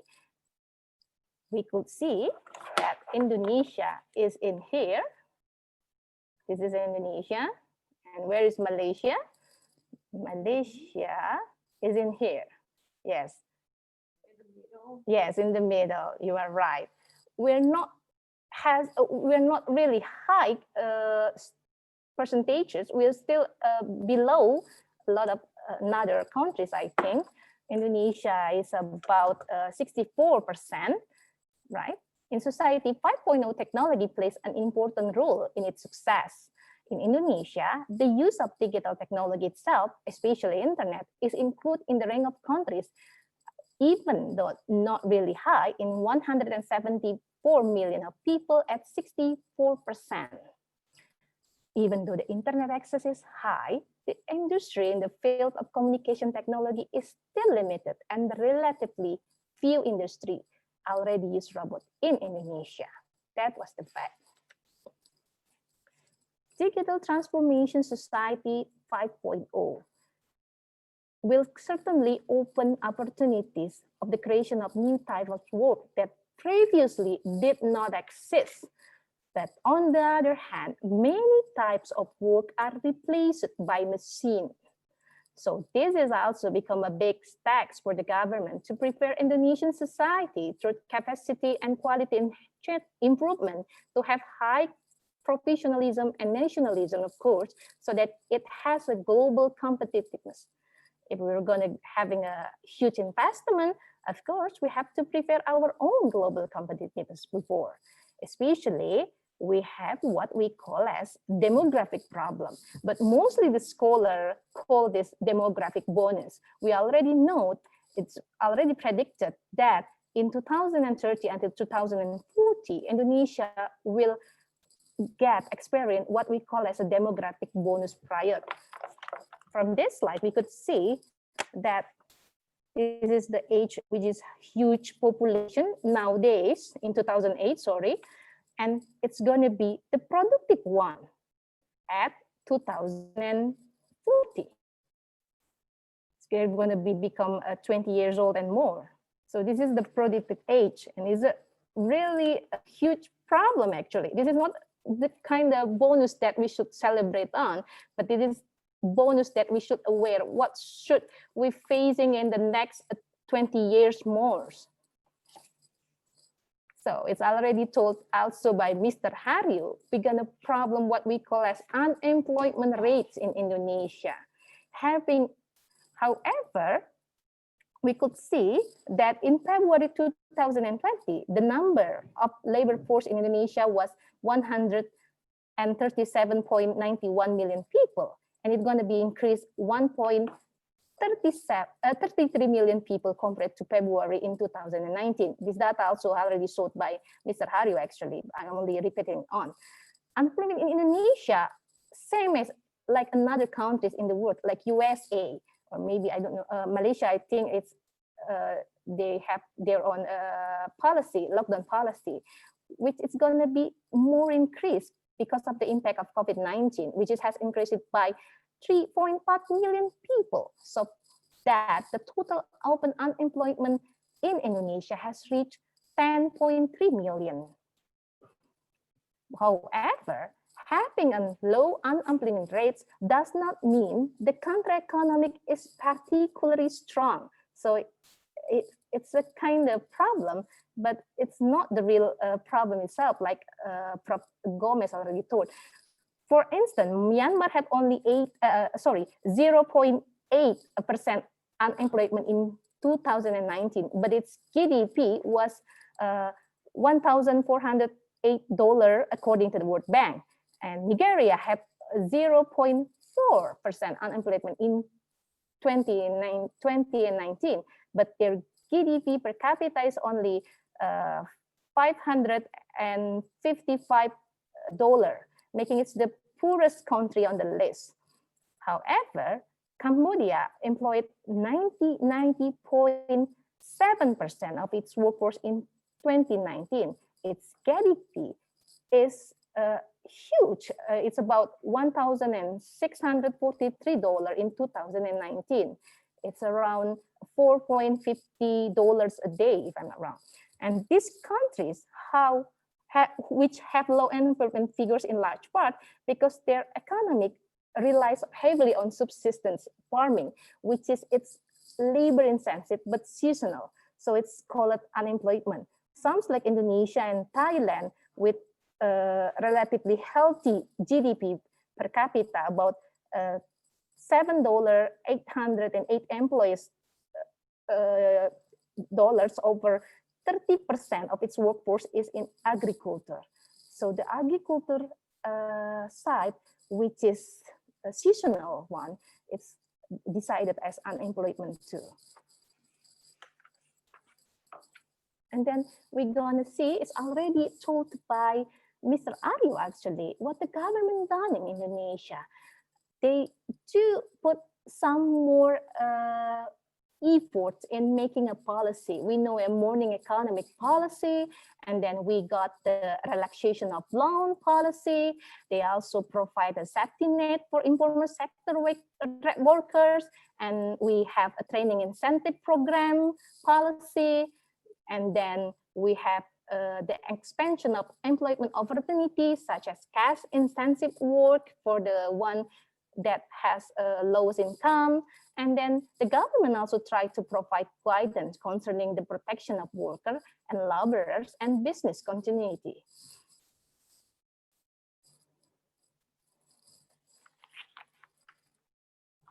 Okay, if you see this one, I'm sorry I'm not translated it, but I do believe that you guys understand about it.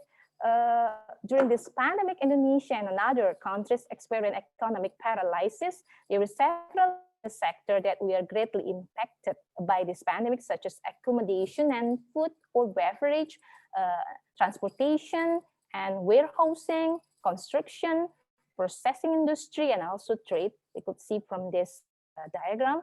We're learning from 1998 economic crisis, where the agricultural sectors and small medium enterprise, which were the people economic at that time, were able to survive and could be said become the backbone of the economy. So I do believe that nowadays the policy of the government, which is prioritizing a populist economy, especially on small medium enterprise in solving economic problems in Indonesia, is the right one. So like populist economy or community economy actually is a traditional economy, which is the basis of life for local people in maintaining their life. Several policies are currently being carried out by the government to help small medium enterprise to survive this pandemic. This is three of the government policy. The first is the government provide debt restructuring to small medium enterprise. The restructuring provide in the form of reduced interest to postpone installment payments. The second one, the government tried to provide social assistance for small medium enterprise actor who are categorized as poor and vulnerable to poor group affected by the COVID-19, as well as the government has prepared a budget of 735 trillion for the government or the institution of state-owned enterprise for spending on small medium enterprise product. Of course, mostly of small medium enterprise is under the supervision of state-owned enterprise in Indonesia. According to the coordinating minister for the economic sector, tourism is one of the most affected by the pandemic. Data on November shows that more than 1 million workers were laid off. Indonesia is really famous for the tourism sector. We know it, Bali, and then even this is Sumatra, Bandar Lampung. We also have a tourism sector. Therefore, the Indonesian government tried to continue to make a policy and programs to revive the tourism sector in Indonesia. One of them is encouraging tour guide to organize interactive virtual tours. We're gonna back to the society 5.0 again. This is the interactive virtual tour is a small example about how the government tried to step in, capturing the opportunities of digital transformation currently taking place in Indonesia. In addition, interactive virtual tours can also be an alternative for free tour guides so that they can continue to work and introduce regional tourism to tourists. And once again, Society 5.0, where the digital transformation become one step forward to helping people, to solving the problem, and to make the better policy for Indonesia, of course. We come from the summary about the open government and community readiness itself. Actually, it's already mostly already explained by Mr. Haryo about the Indonesian condition right now. But let me describe a little bit about open government. Open government is defined as an act of transparency, participation, and collaboration. In recent years, open government has become an important movement among governments around the world. Open government make it easier for people to access data and government activities, which is open data is closely related to the sharing of government information that can be used by the public for various purposes in accordance with characteristic of Society 5.0. We have, actually I'm invite Indonesian Investment Coordinating Board because they already implement the practice of open government policy that already explained by Mr. Haryo. We could find that this 3-hour investment permit is really useful to invite all the investors to Indonesia, and it's really good, even though that Mr. Haryo told in Singapore is one of the highest investment in Indonesia is from Singapore, but actually they're not exactly from Singapore. I do have a student who opened their workshop on Singapore, even he is in Indonesia. And I'm asking why? Because it's easier, it is faster, and of course it is cheaper rather than he opening in Indonesia. And it's kind of a problem to solve by the government itself. And the transparency or openness of government concept in open governance could be seen the openness that public participation itself. So it is a homework for the government, how they could make the policy that is connect or move forward to the Society 5.0, where the open government indeed is a need nowadays. So I will explain. Okay. This is, I'm not going to talk about state-owned enterprise. However, we're going to go to the community level, to the society level, which is small, medium enterprise. Small, medium enterprise state that currently only 13% of 10 million small, medium enterprise are connected online. As many as 87% are still offline. So it's mean that it's not a lot of small, medium enterprise who could use digital technology. What happened is because they have lack of digital skill. That was the main problem. And the second was they have the inadequate support infrastructure for digitization. And then particularly, mostly a problem in Indonesia is the mobile internet speed in Indonesia is lower than the average mobile internet speed in other Asian countries. The advantage of rapid investment growth also has increased in expansion of the workforce. However, on the other hand, there is an impact of investment growth in Indonesia. the industrial sector in 2016 was only able to absorb 15.8 million workers. In 2017, it increased by 10%, 17.4 million workers. But in 2018, the increasing number of labor absorption did not experience a significant amount, namely only 18.1 million workers, which is only 4% up from the previous year, while the investment value in 2018 is reaching about 361.6 trillion rupiah. So investment growth in the industrial sector does not always coincide with the absorption of the number of the workers in the industrial sector itself. That was the main problem that should be taught by the government and make more policy that is more useful for the society. We have also pro and contra.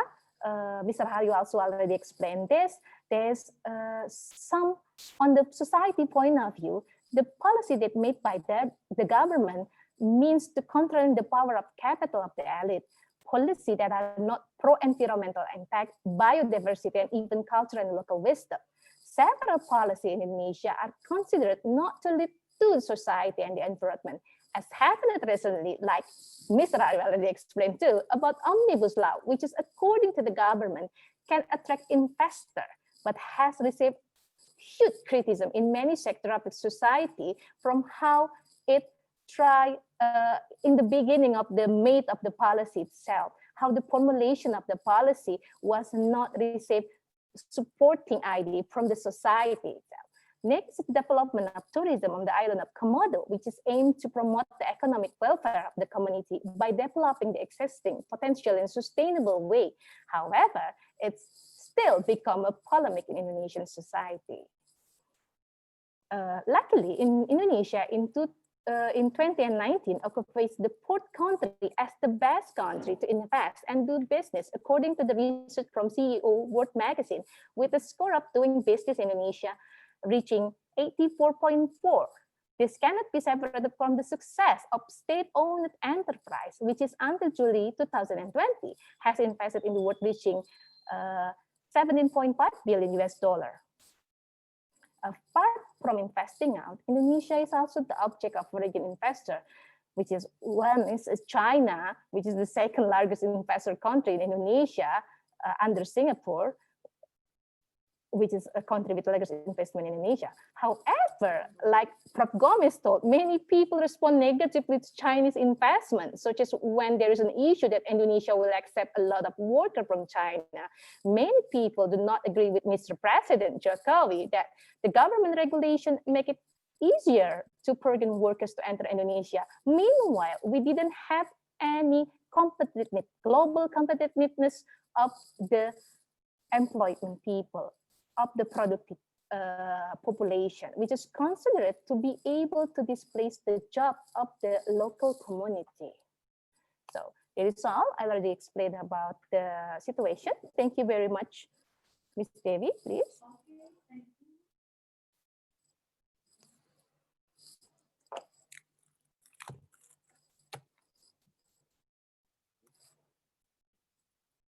Okay, thank you very much, Ms. Intan Fitri Meutia, PhD, for your presentations.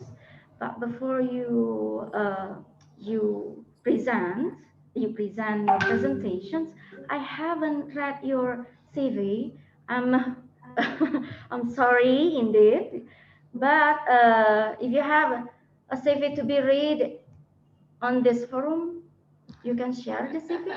It's okay. Okay, yeah. Okay, this is the CV or the bibliography of Dr. Intan Fitri Meutia. Dr. Intan is head of Pusat Studi Asean and Secretary of Public Administration Department in this faculty. And she specializes in public policy, community empowerment, strategic management, development studies, and so forth. And her research are mostly in trafficking prevention policy in Indonesia and grand strategy evaluation of Indonesian National Police, the implementation of community policing, and the newest Lampung Province e-commerce potential investing IMTGT 2020. That's why she was speaking to us on ASEAN community in community perspective. Okay, thank you very much, Ms. Intan Fitri Meutia. And then move to the second session. This is the discussion. And for all the audience or the participants, you can ask all three speakers directly, or we will translate your questions using any means of chat. Okay. Okay. From Ahmad Rizdan. Okay. This is for the questions. I'm going to read the questions. I have questions, sorry, Mr. Okay, you can read also, Professor Edmund. I have question to Professor H. One, Yulianti. Okay, thank you, Puan. Okay, please mention your name, introduce yourself first, and then deliver questions to us. Okay, thank you, Puan Yulianti. I have question to Professor Gomez. Okay, my name is Muhammad Nizar. Thank you. Okay. It is amazing that so interesting that what Mr. Gomez presented in this morning. Right question. You said that it is at some point like a seeking and no clear policy direction. And of course, you are talking about like for Indonesia, we have the oligarchs, and some country like Malaysia and Singapore, there's only one single party, and also for China, Asian of China, Indochina, most often the for communist states, for communist system. So my question for you, Professor, is so. Is that right that some people thought that it seemed like China's money traps?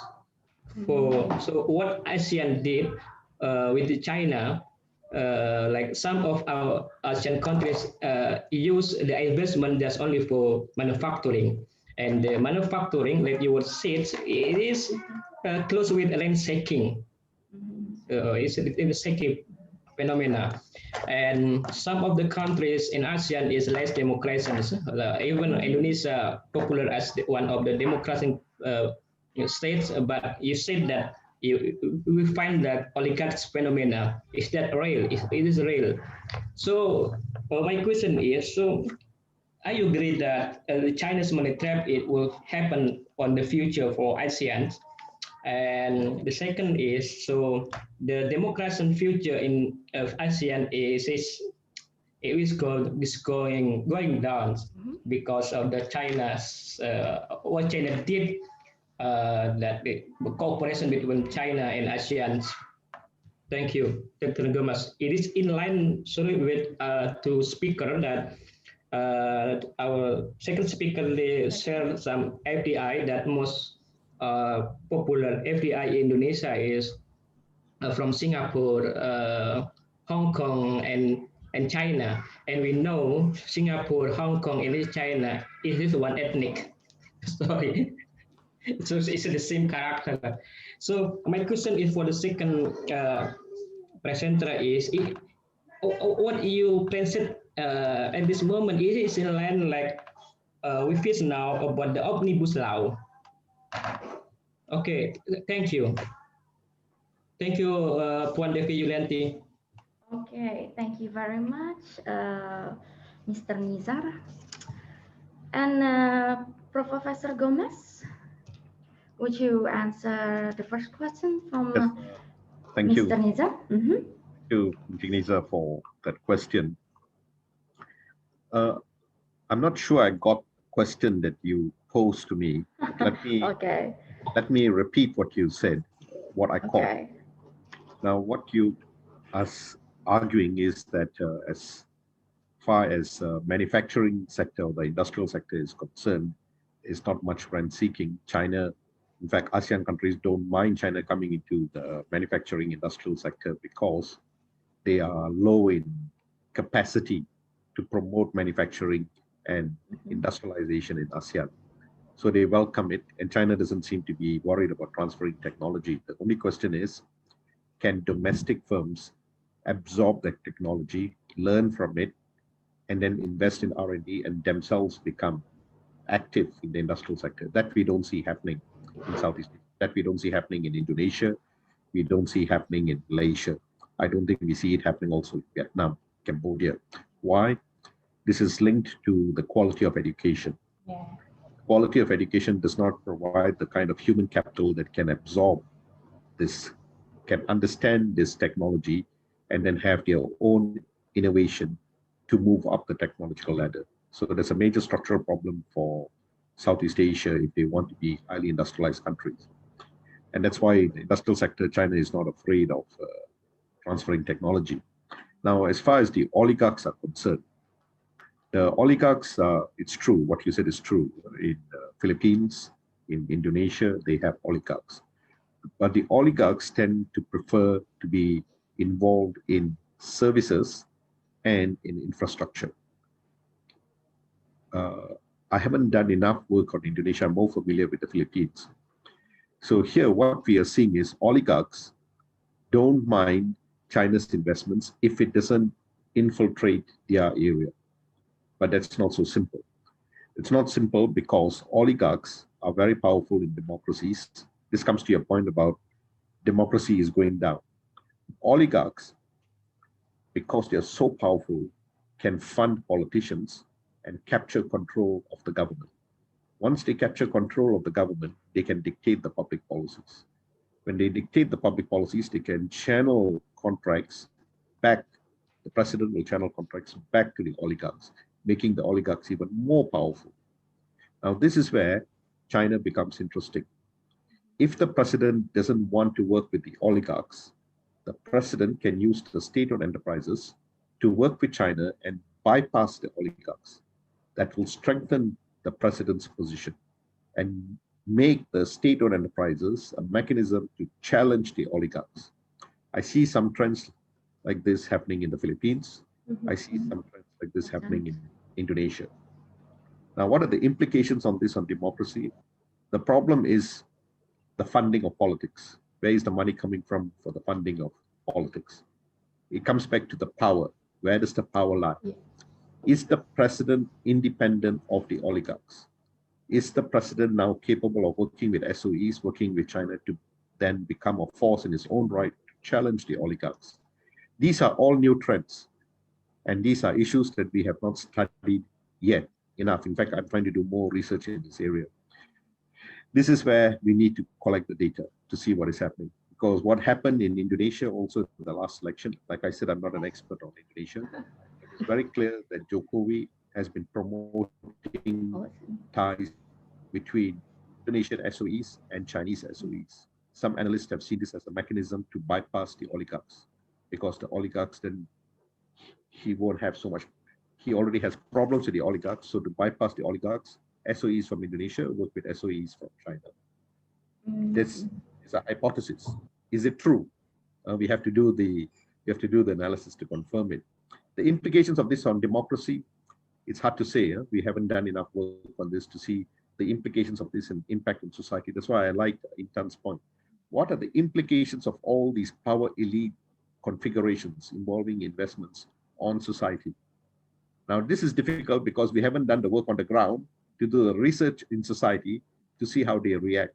Now, if, for example, the president brings in investments from China, very good, there is development, but will society be happy with China's entry into the economy?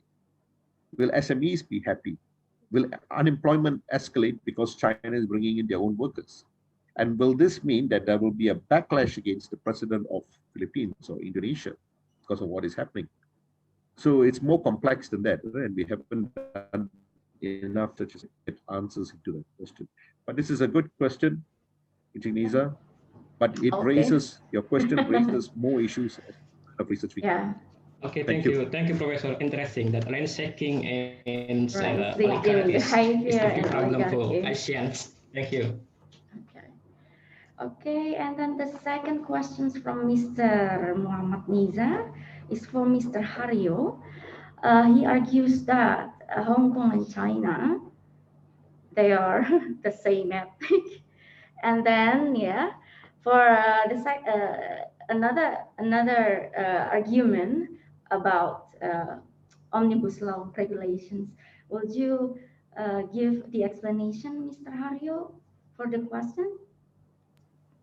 Okay, thank you for the question. I'm a little bit unclear about the second question on the omnibus law. Ibu Devi, could you repeat it again for me, please? Sorry, Mr. Haryo. Yeah. Okay, in line with Mr.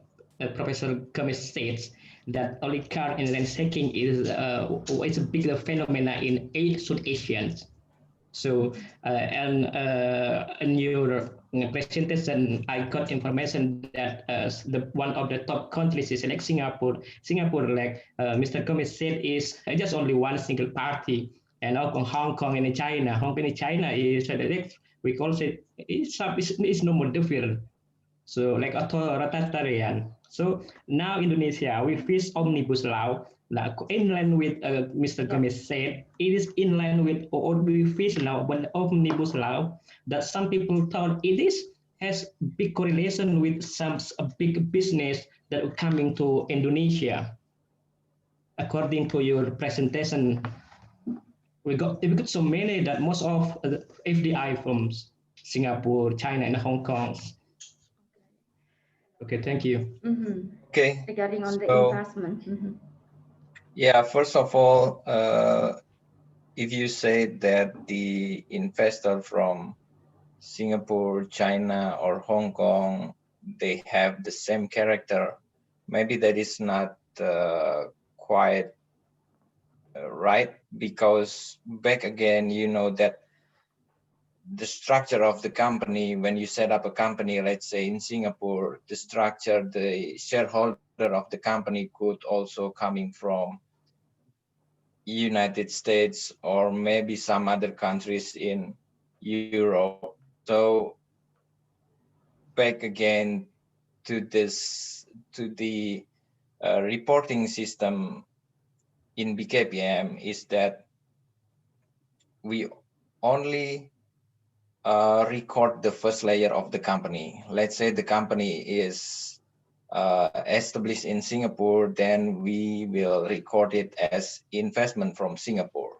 So we don't record the second or the third layer of the company itself. So when you say that Singapore, China, and Hong Kong have the same characteristic, actually, maybe in general, you can say that it's still a Chinese investment, but it could not, you could not come into that conclusion that all this investment is the same, because we don't know what is the second layer or the third layer of the company. It can be American company come to Singapore and invest to Indonesia. Yeah. Of course, they have a different interest from the China investor coming to Singapore and then invest to Indonesia. So we cannot generalize the investor based on their origin, countries of origin. It will come again to the interest of the company itself, why they want to invest in Indonesia, or why they set up a headquarter in Singapore, not directly enter to Indonesia. There's a lot of consideration on it. That is my comment. And regarding the omnibus law, actually, the target to finish the omnibus law is that we would like to have more investment coming to Indonesia. It doesn't mean that we are pro to the FDI or to the foreign investor. Let's say we set up an omnibus law only to open investment from China, let's say like that, that is not true, because basically we would like to attract a high quality investment coming to Indonesia that can create a lot of job opportunities. That is the idea. If there is another agenda of other country to Indonesia, then we have to prove it first, and of course that we have to secure our national interest. Thank you.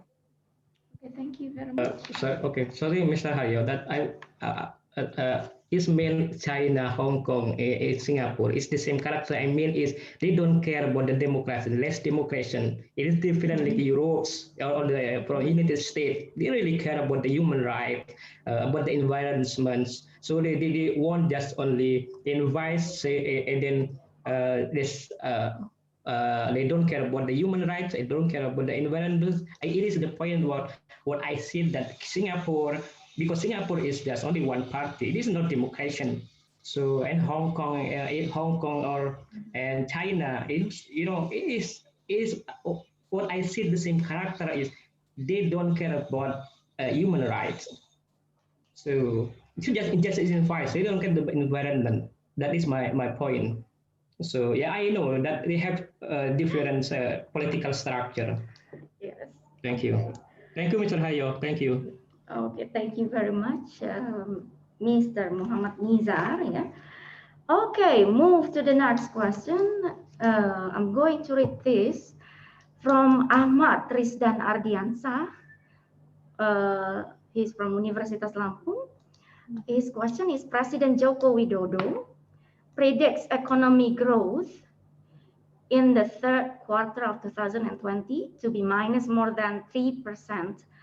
If the prediction is correct, Indonesia will enter the brink of economic recession this year. This has a huge impact on companies, okay, whose production has decreased because people's purchasing power has decreased, and many companies have cut their workers or laid off workers.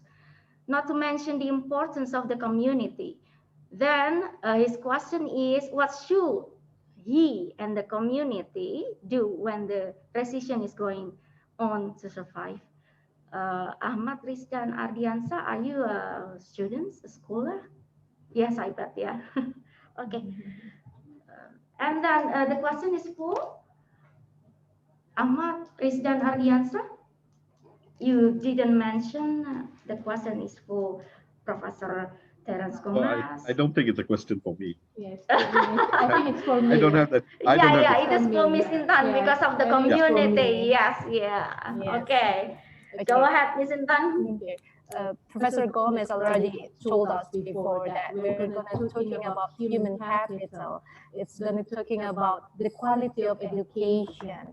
So what is the impact from all of the human capital efforts, from the how to maintaining the quality of education? Of course, the global competitiveness, how we create Indonesian people which is could survive to the era of all the investments open. Even for workers from China coming, if we have our global companies, so we're going to be okay. There's nothing problem about it.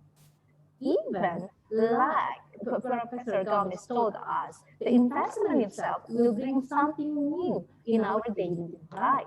That is why Mr. Haryo also pursue that the government trying to make the omnibus law. However, Mr. Haryo, I do believe what the society was trying to government notice is that in the formulation of the omnibus law itself, the government should be listen the public sound, what the society want. It's not okay to make a policy directly without processing it to the community. So I think that was making the problem and also the discussion about the omnibus law itself and what makes it controversial. Okay, thank you very much, Ms. Intan Fitri Meutia, PhD, for your response. And then I would like to ask the speakers, are we going to answer or are we to all the questions, or should I pick the questions? Because we run out of time. It should be. Devi, you can Okay. pick the questions. Okay, I pick. Yeah, this is from Satria Adi Pradana. He has a scholar. He has he is a scholar, first graduated from post graduated University of Diponegoro, Indonesia. The question is, what makes Omnibus Law be the answer for all the economic recession, and why it is controversial if it is so important? This question belongs to Mr. Haryo. Would you please, Mr. Haryo, answer that? Okay, so thank you for the question. So the question is, what makes Omnibus Law be the answer for all the economic recession? Actually, Omnibus Law is not addressed directly for the economic recession. So the discussion about Omnibus Law is already started since early in the end 2018 and early 2019. We start the discussion and we start the draft. So we don't prepare for the recession because of the COVID-19 pandemic. So it is an external factor that suddenly come up when we discuss about the Omnibus Law, right? So you need to understand and separate these two events. So the government, since the beginning, we want to attract more investment and creating jobs to be more competitive in ASEAN countries, especially to be more competitive with neighboring countries. So Omnibus Law is not the solution of the recession, because the current crisis, economic recession, is caused by the pandemic of COVID-19. That is the first one. And the next question is why it's so controversial if it is so important. So the point is, because it is so important, then it is controversial. So okay. Something that is not important, it's not controversial, because Omnibus Law is very important. It revises and even abolishes 72 laws that we consider will hamper the investment climate. So we would like to streamline all the process of the investment licensings in Indonesia, so that with this Omnibus Law, it gives certainty, especially regarding the investment licensing and regarding the land availability and the tax policies, something like that. Okay, so I think that's my answer. Okay. Thank you. Ibu Intan, if you want to add Yeah. some more, please. Yeah, I do believe Omnibus Law is really important actually.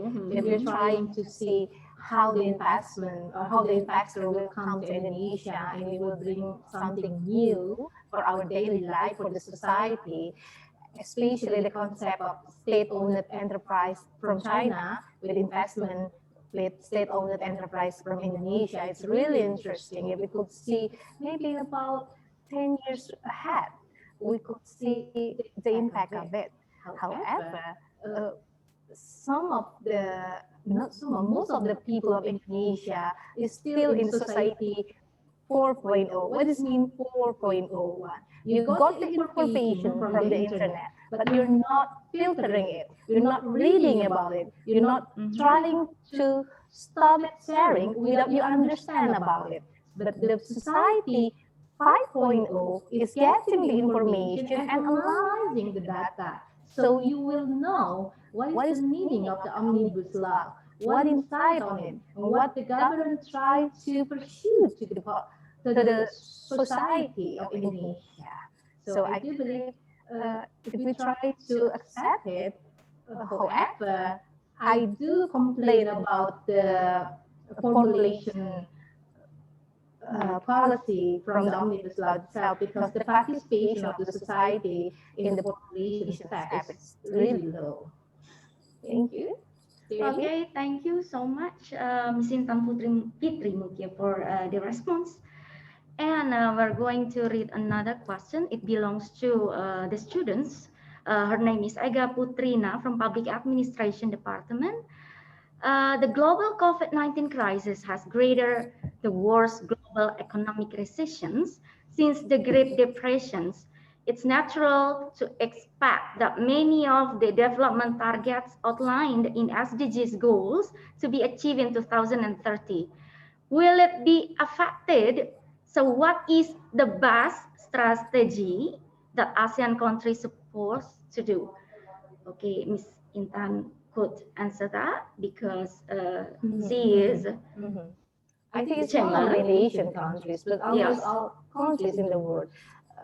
United Kingdom right now has a lockdown policy, so the recession itself is some factor that we could not deny because of the pandemic itself. So what we should done right now is trying. In Indonesia itself, we learned from the recession in 1998 that small enterprise could be the surviving factor, and then it helped to maintain the economic situation in Indonesia. So what the government done right now, I think it's on the right track. What we should do is just to prepare ourselves. The community should prepare themselves. We should move forward to the society 5.0, and we prepare the global competitiveness of ourselves.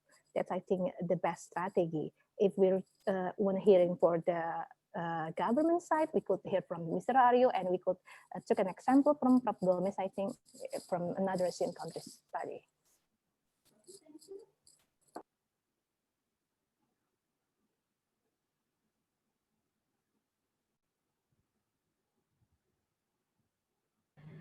Okay, the questions is from Mother Yunia Rediana.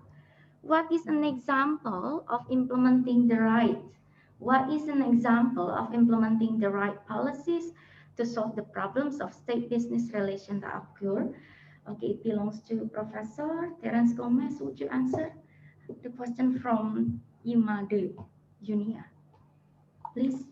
Yeah, so the question is the right implementing in terms of how to get the SOEs to invest properly.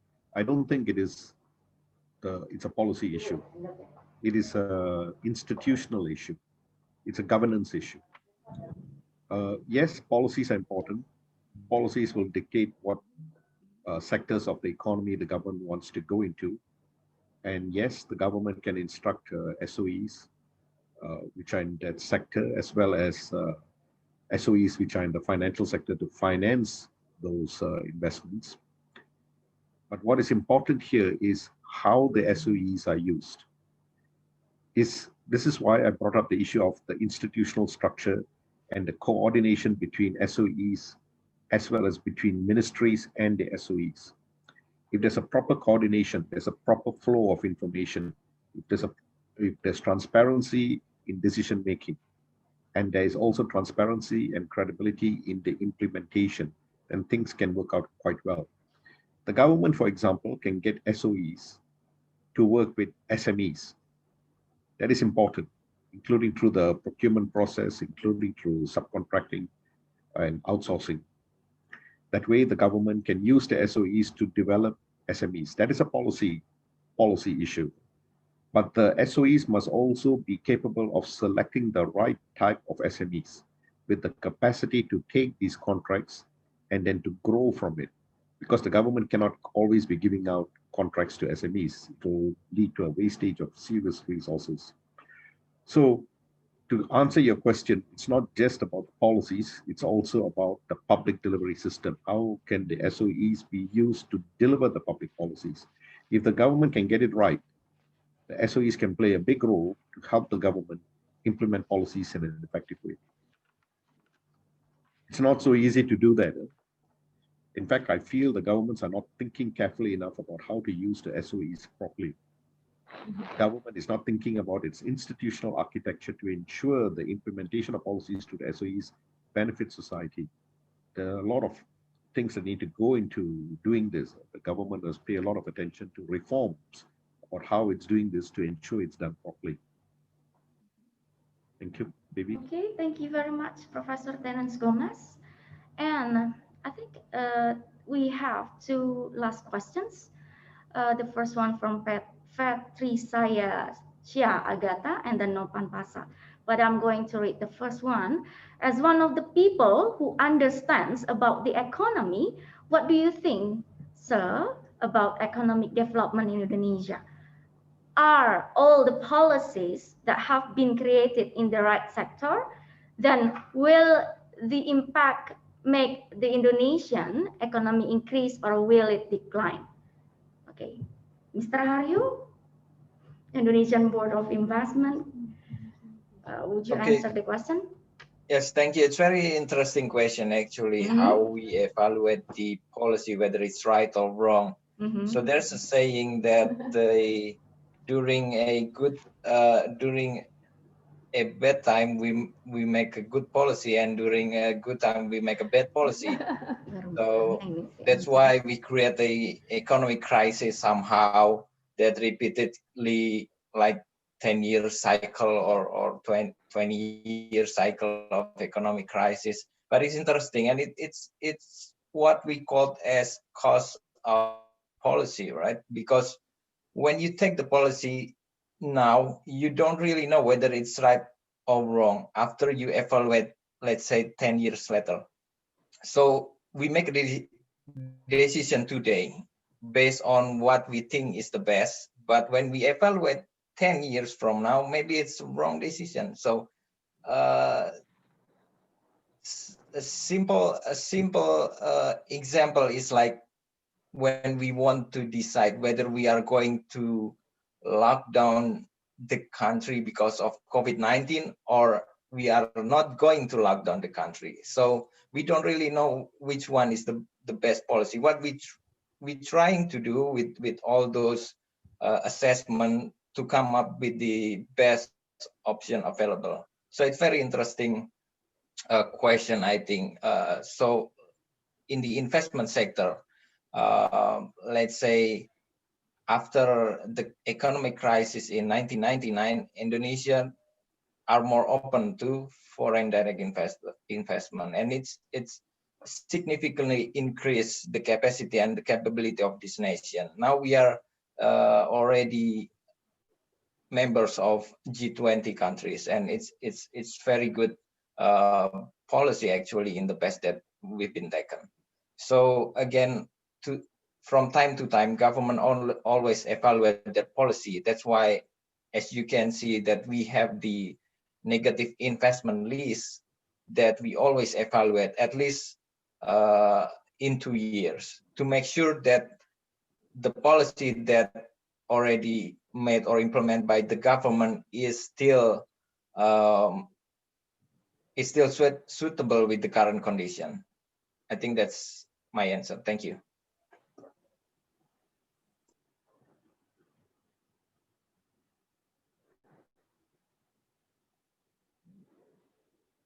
Pak, nggak kedengaran, Pak. Okay, another question from Novan Pasa Setiawan. Novan Pasa Setiawan is a student of public administration, Universitas Lampung. He has read the article. According to senior economic Faisal Basri, investment in the era of President Jokowi was the highest in history. So why did the high investment yield a lot of corruption or inefficient bureaucracy? Okay, Professor Terence Gomez, would you answer? Because yeah, I have noted your presentation that the nature of states in Southeast Asia is special. Lots of politics regime. Okay, Professor, would you answer? I can't answer this question because we must look at the type of investments. You can have a high volume of investments, but it's also important we must know where did the investment go to, which sectors did it go into. So if I know which sectors that absorb most of these investments, then I can give you an answer, Mr. whether Haryo, it's maybe. Which inefficient kind of bureaucracy. investment Yeah. is the highest one? So if you give me a Okay. breakdown, then I can answer, but I don't have the breakdown, so I can't give you an analysis of this. Okay. It's because of the type of the investment. Maybe Mr. Haryo could respond because it's relating to the investment characteristic. I am totally agree with Pak Gomez because the type of the investment is again determine the impact of the investment itself to Indonesia. Let's say like the Alibaba or AWS investment in the data centers or cloud computing in Indonesia. It may be the number is fantastic, like 10 to 20 trillion rupiahs in 3 years, but it's actually technology intensive industry. So the society or the people in general, they don't get a direct benefit like the employment or like the increasing economic activity. So there's no direct benefit, but indirect benefit, it will move the economy significantly in general, right? Like the investment from this Koya Capital to Gojek or investment of Grab in Indonesia. We don't really feel the impact, but then again, it will increase like the SME productivity because now they can reach to the customer easily. They can send a package through Gojek or using Grab services. So again, when you measure the impact of the economy of the investment, you have to consider also the multiplier impact, not only the direct impact of the investment itself. Thank you. Okay, Mr. Haryo. Thank you, Professor Gomez. Okay, we move to the last question. This is the last question before I conclude the webinar. From Angela Gabriela, she is a student in Public Administration Department. She has read the sound government concept. She thinks the omnibus law, omnibus law itu lebih ke public department. Okay, I'm sorry. The omnibus law is a way from government, Indonesian government, to influence globalization network. But at the same time, lots of people in Indonesia see it is less democratic. So what government supposed to do to make this balance, both of attempt to create globalization network and democratic value? Okay, Mr. Haryo, please. To answer or to respond? Maybe what do you mean by the less democratic is because less public participation in formulating the law itself, but it has been discussed in the parliament and the bill already passed. So basically the consultation, maybe it's not a massive public consultation, but I believe that the parliament, they also consult with the academics and business association and also with the related stakeholders. Now that the bill has already passed, if there is a parties that is not agree or want to challenge the points in stated in this law, then they can go to the constitutional court to submit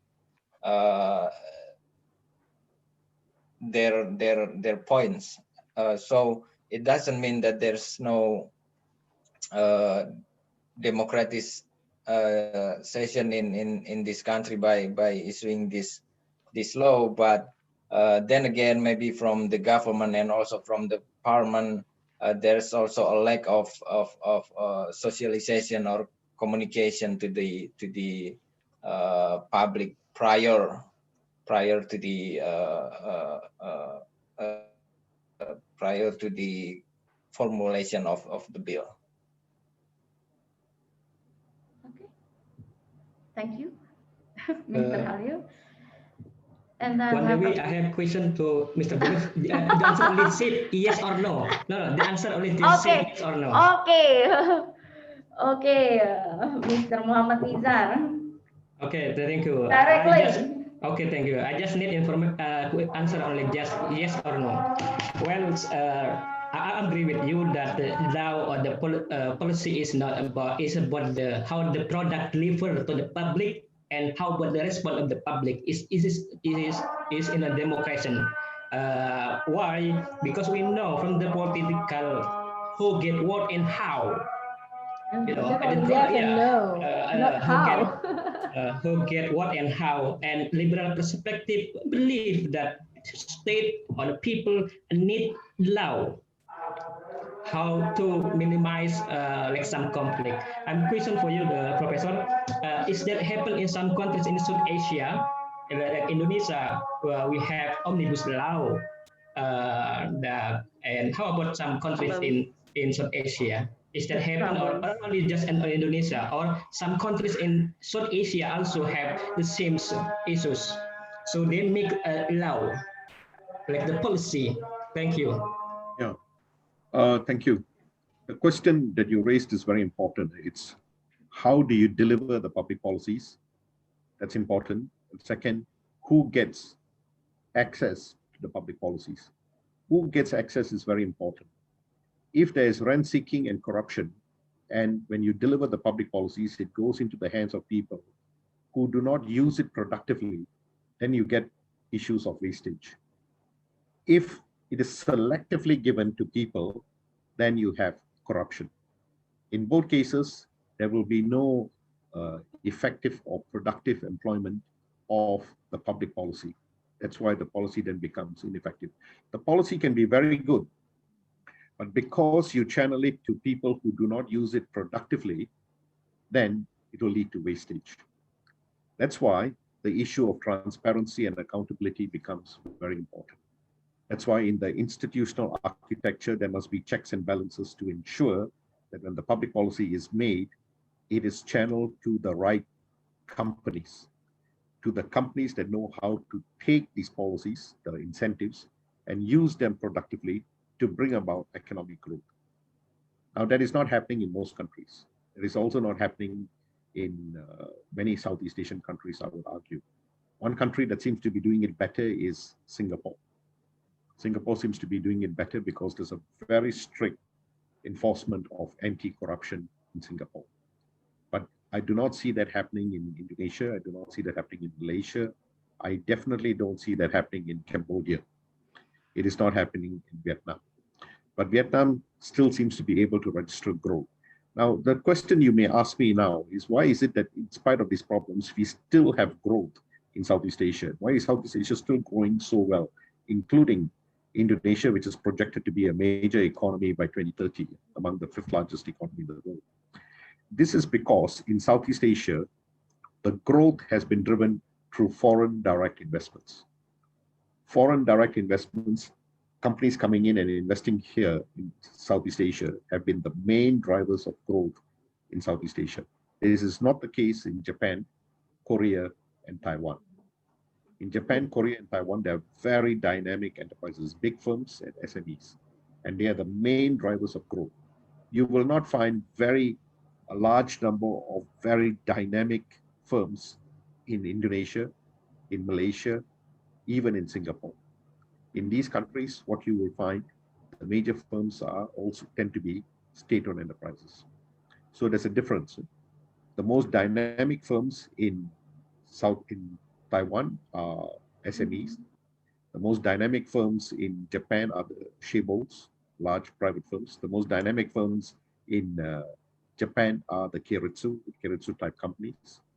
But in Southeast Asia, we don't have those kinds of large dynamic enterprises. It's the state-owned enterprises that are most important. Now, what does that mean? Public policies to develop domestic firms in Southeast Asia have not worked. There have been a lot of public policies to develop domestic enterprises in Southeast Asia. They have not worked because of selective distribution of incentives to create domestic SMEs. There's a serious problem here. That's why I like the idea of an ombudsman law or anti-corruption law. These are important things to ensure that when the public policies are created to nurture domestic enterprises, it is given to firms who have the capacity to take these policies, the incentives from these policies, and to grow from it. That is not happening. That's the first issue. The second issue, even if you deliver it well, do these companies have the know-how to take this forward? Do they have the manpower, the human capital to take it forward? So if you want this system to work, you also must have a very good education system that provides the human capital to feed into the companies who can then use these incentives. They have the knowledge to take these incentives and to build it up. This is another serious problem in many countries in Southeast Asia, except, interestingly enough, again, Singapore, where there's a lot of emphasis on education in Singapore. So I hope I've answered your question there. That means that there are major structural issues, structural problems that the countries of Southeast Asia have to resolve if they want to create domestic enterprises. Thank you very much, Professor Terence Gomez. I think it's enough for the audience and participants. Yeah, all the questions have already been answered. And now, this is time for me to conclude the discussions in this forum. That ASEAN connectivity enlargement can be or could be realized by investment capitals among multinational companies, in this term SOEs or GLCs, that tends to balance with the nature of the country, of their country principles. And then the consolidation and the property sharing is realized by encouraging the community to speak in forum or summit or academic seminars on ASEAN studies. And then the last, the best practice way and problem support needs the research, the information from many data regarding on the best practice of the country members of ASEAN to formulate the strategy and policies to overcome the economic problems by engaging digital transformation community. I think that's all. Finally, I am Devi Yulianti. It is delightful to moderating you to the discussions. Thank you very much for the community to help this academic forum, also the webinar participants. And I think see you in another international webinar series of ASEAN Studies that are going to be held 2 more weeks. And I'm going to get back to Ms. Gita. Thank you very much, Ms. Devi, and all respected speaker for today. It's a very good opportunity for us to having discussion about the future ASEAN connectivity. Before we end this Zoom meeting, we ask all the participants to turn on the video, please. We are going to take the screenshot so we have a group picture with our speakers for today. Okay, I'm seeing a lot of faces. Thank you very much untuk dari Pusat Studi ASEAN juga Stisipol Raja, dan mungkin ada Bapak Ibu yang lainnya di tempat. Oke. Terima kasih, Bu Gita. Iya, Pak Wahyudi, tolong dibantu ya. Oke, sip. Just wait for 5 minutes, okay? We are going to start taking picture. Keep smiling. Wahyudi, info kalau sudah ya. Oke. Terima kasih banyak, luar biasa mahasiswa juga pada hari ini aktif banget. Pertanyaannya menarik sekali, unbelievable. Mungkin karena kemarin baru kita bahas Omnibus Law ya, sebagai mahasiswa administrasi negara, patutlah aware on the issue. Oke. Oke, terima kasih banyak. Once again, thank you very much, Professor Gomez, for joining with us. Semoga bisa datang ke Lampung next time. You can come to Lampung and you can spell tabi pun. Pak Haryo, Sedewo, terima kasih banyak. Semoga in the next year maybe we can have another discussion and happening in Lampung. Mas Nizar, selamat dokternya ya, sukses ya. Udah lama nggak ketemu ini. Thank you very much. Thank you very much, Mr. D. Kasih kita. Yeah, see you another time in another discussion. Wassalamualaikum. Thank you. Thank you, Mr. Haryo, and thank you, Okay, Mr. thank you, Gomez Professor. and Puan Yuli. You Thank may you very leave, much. Professor. Thank you very much. Yeah, thank you, Devi. Terima kasih Bapak Ibu.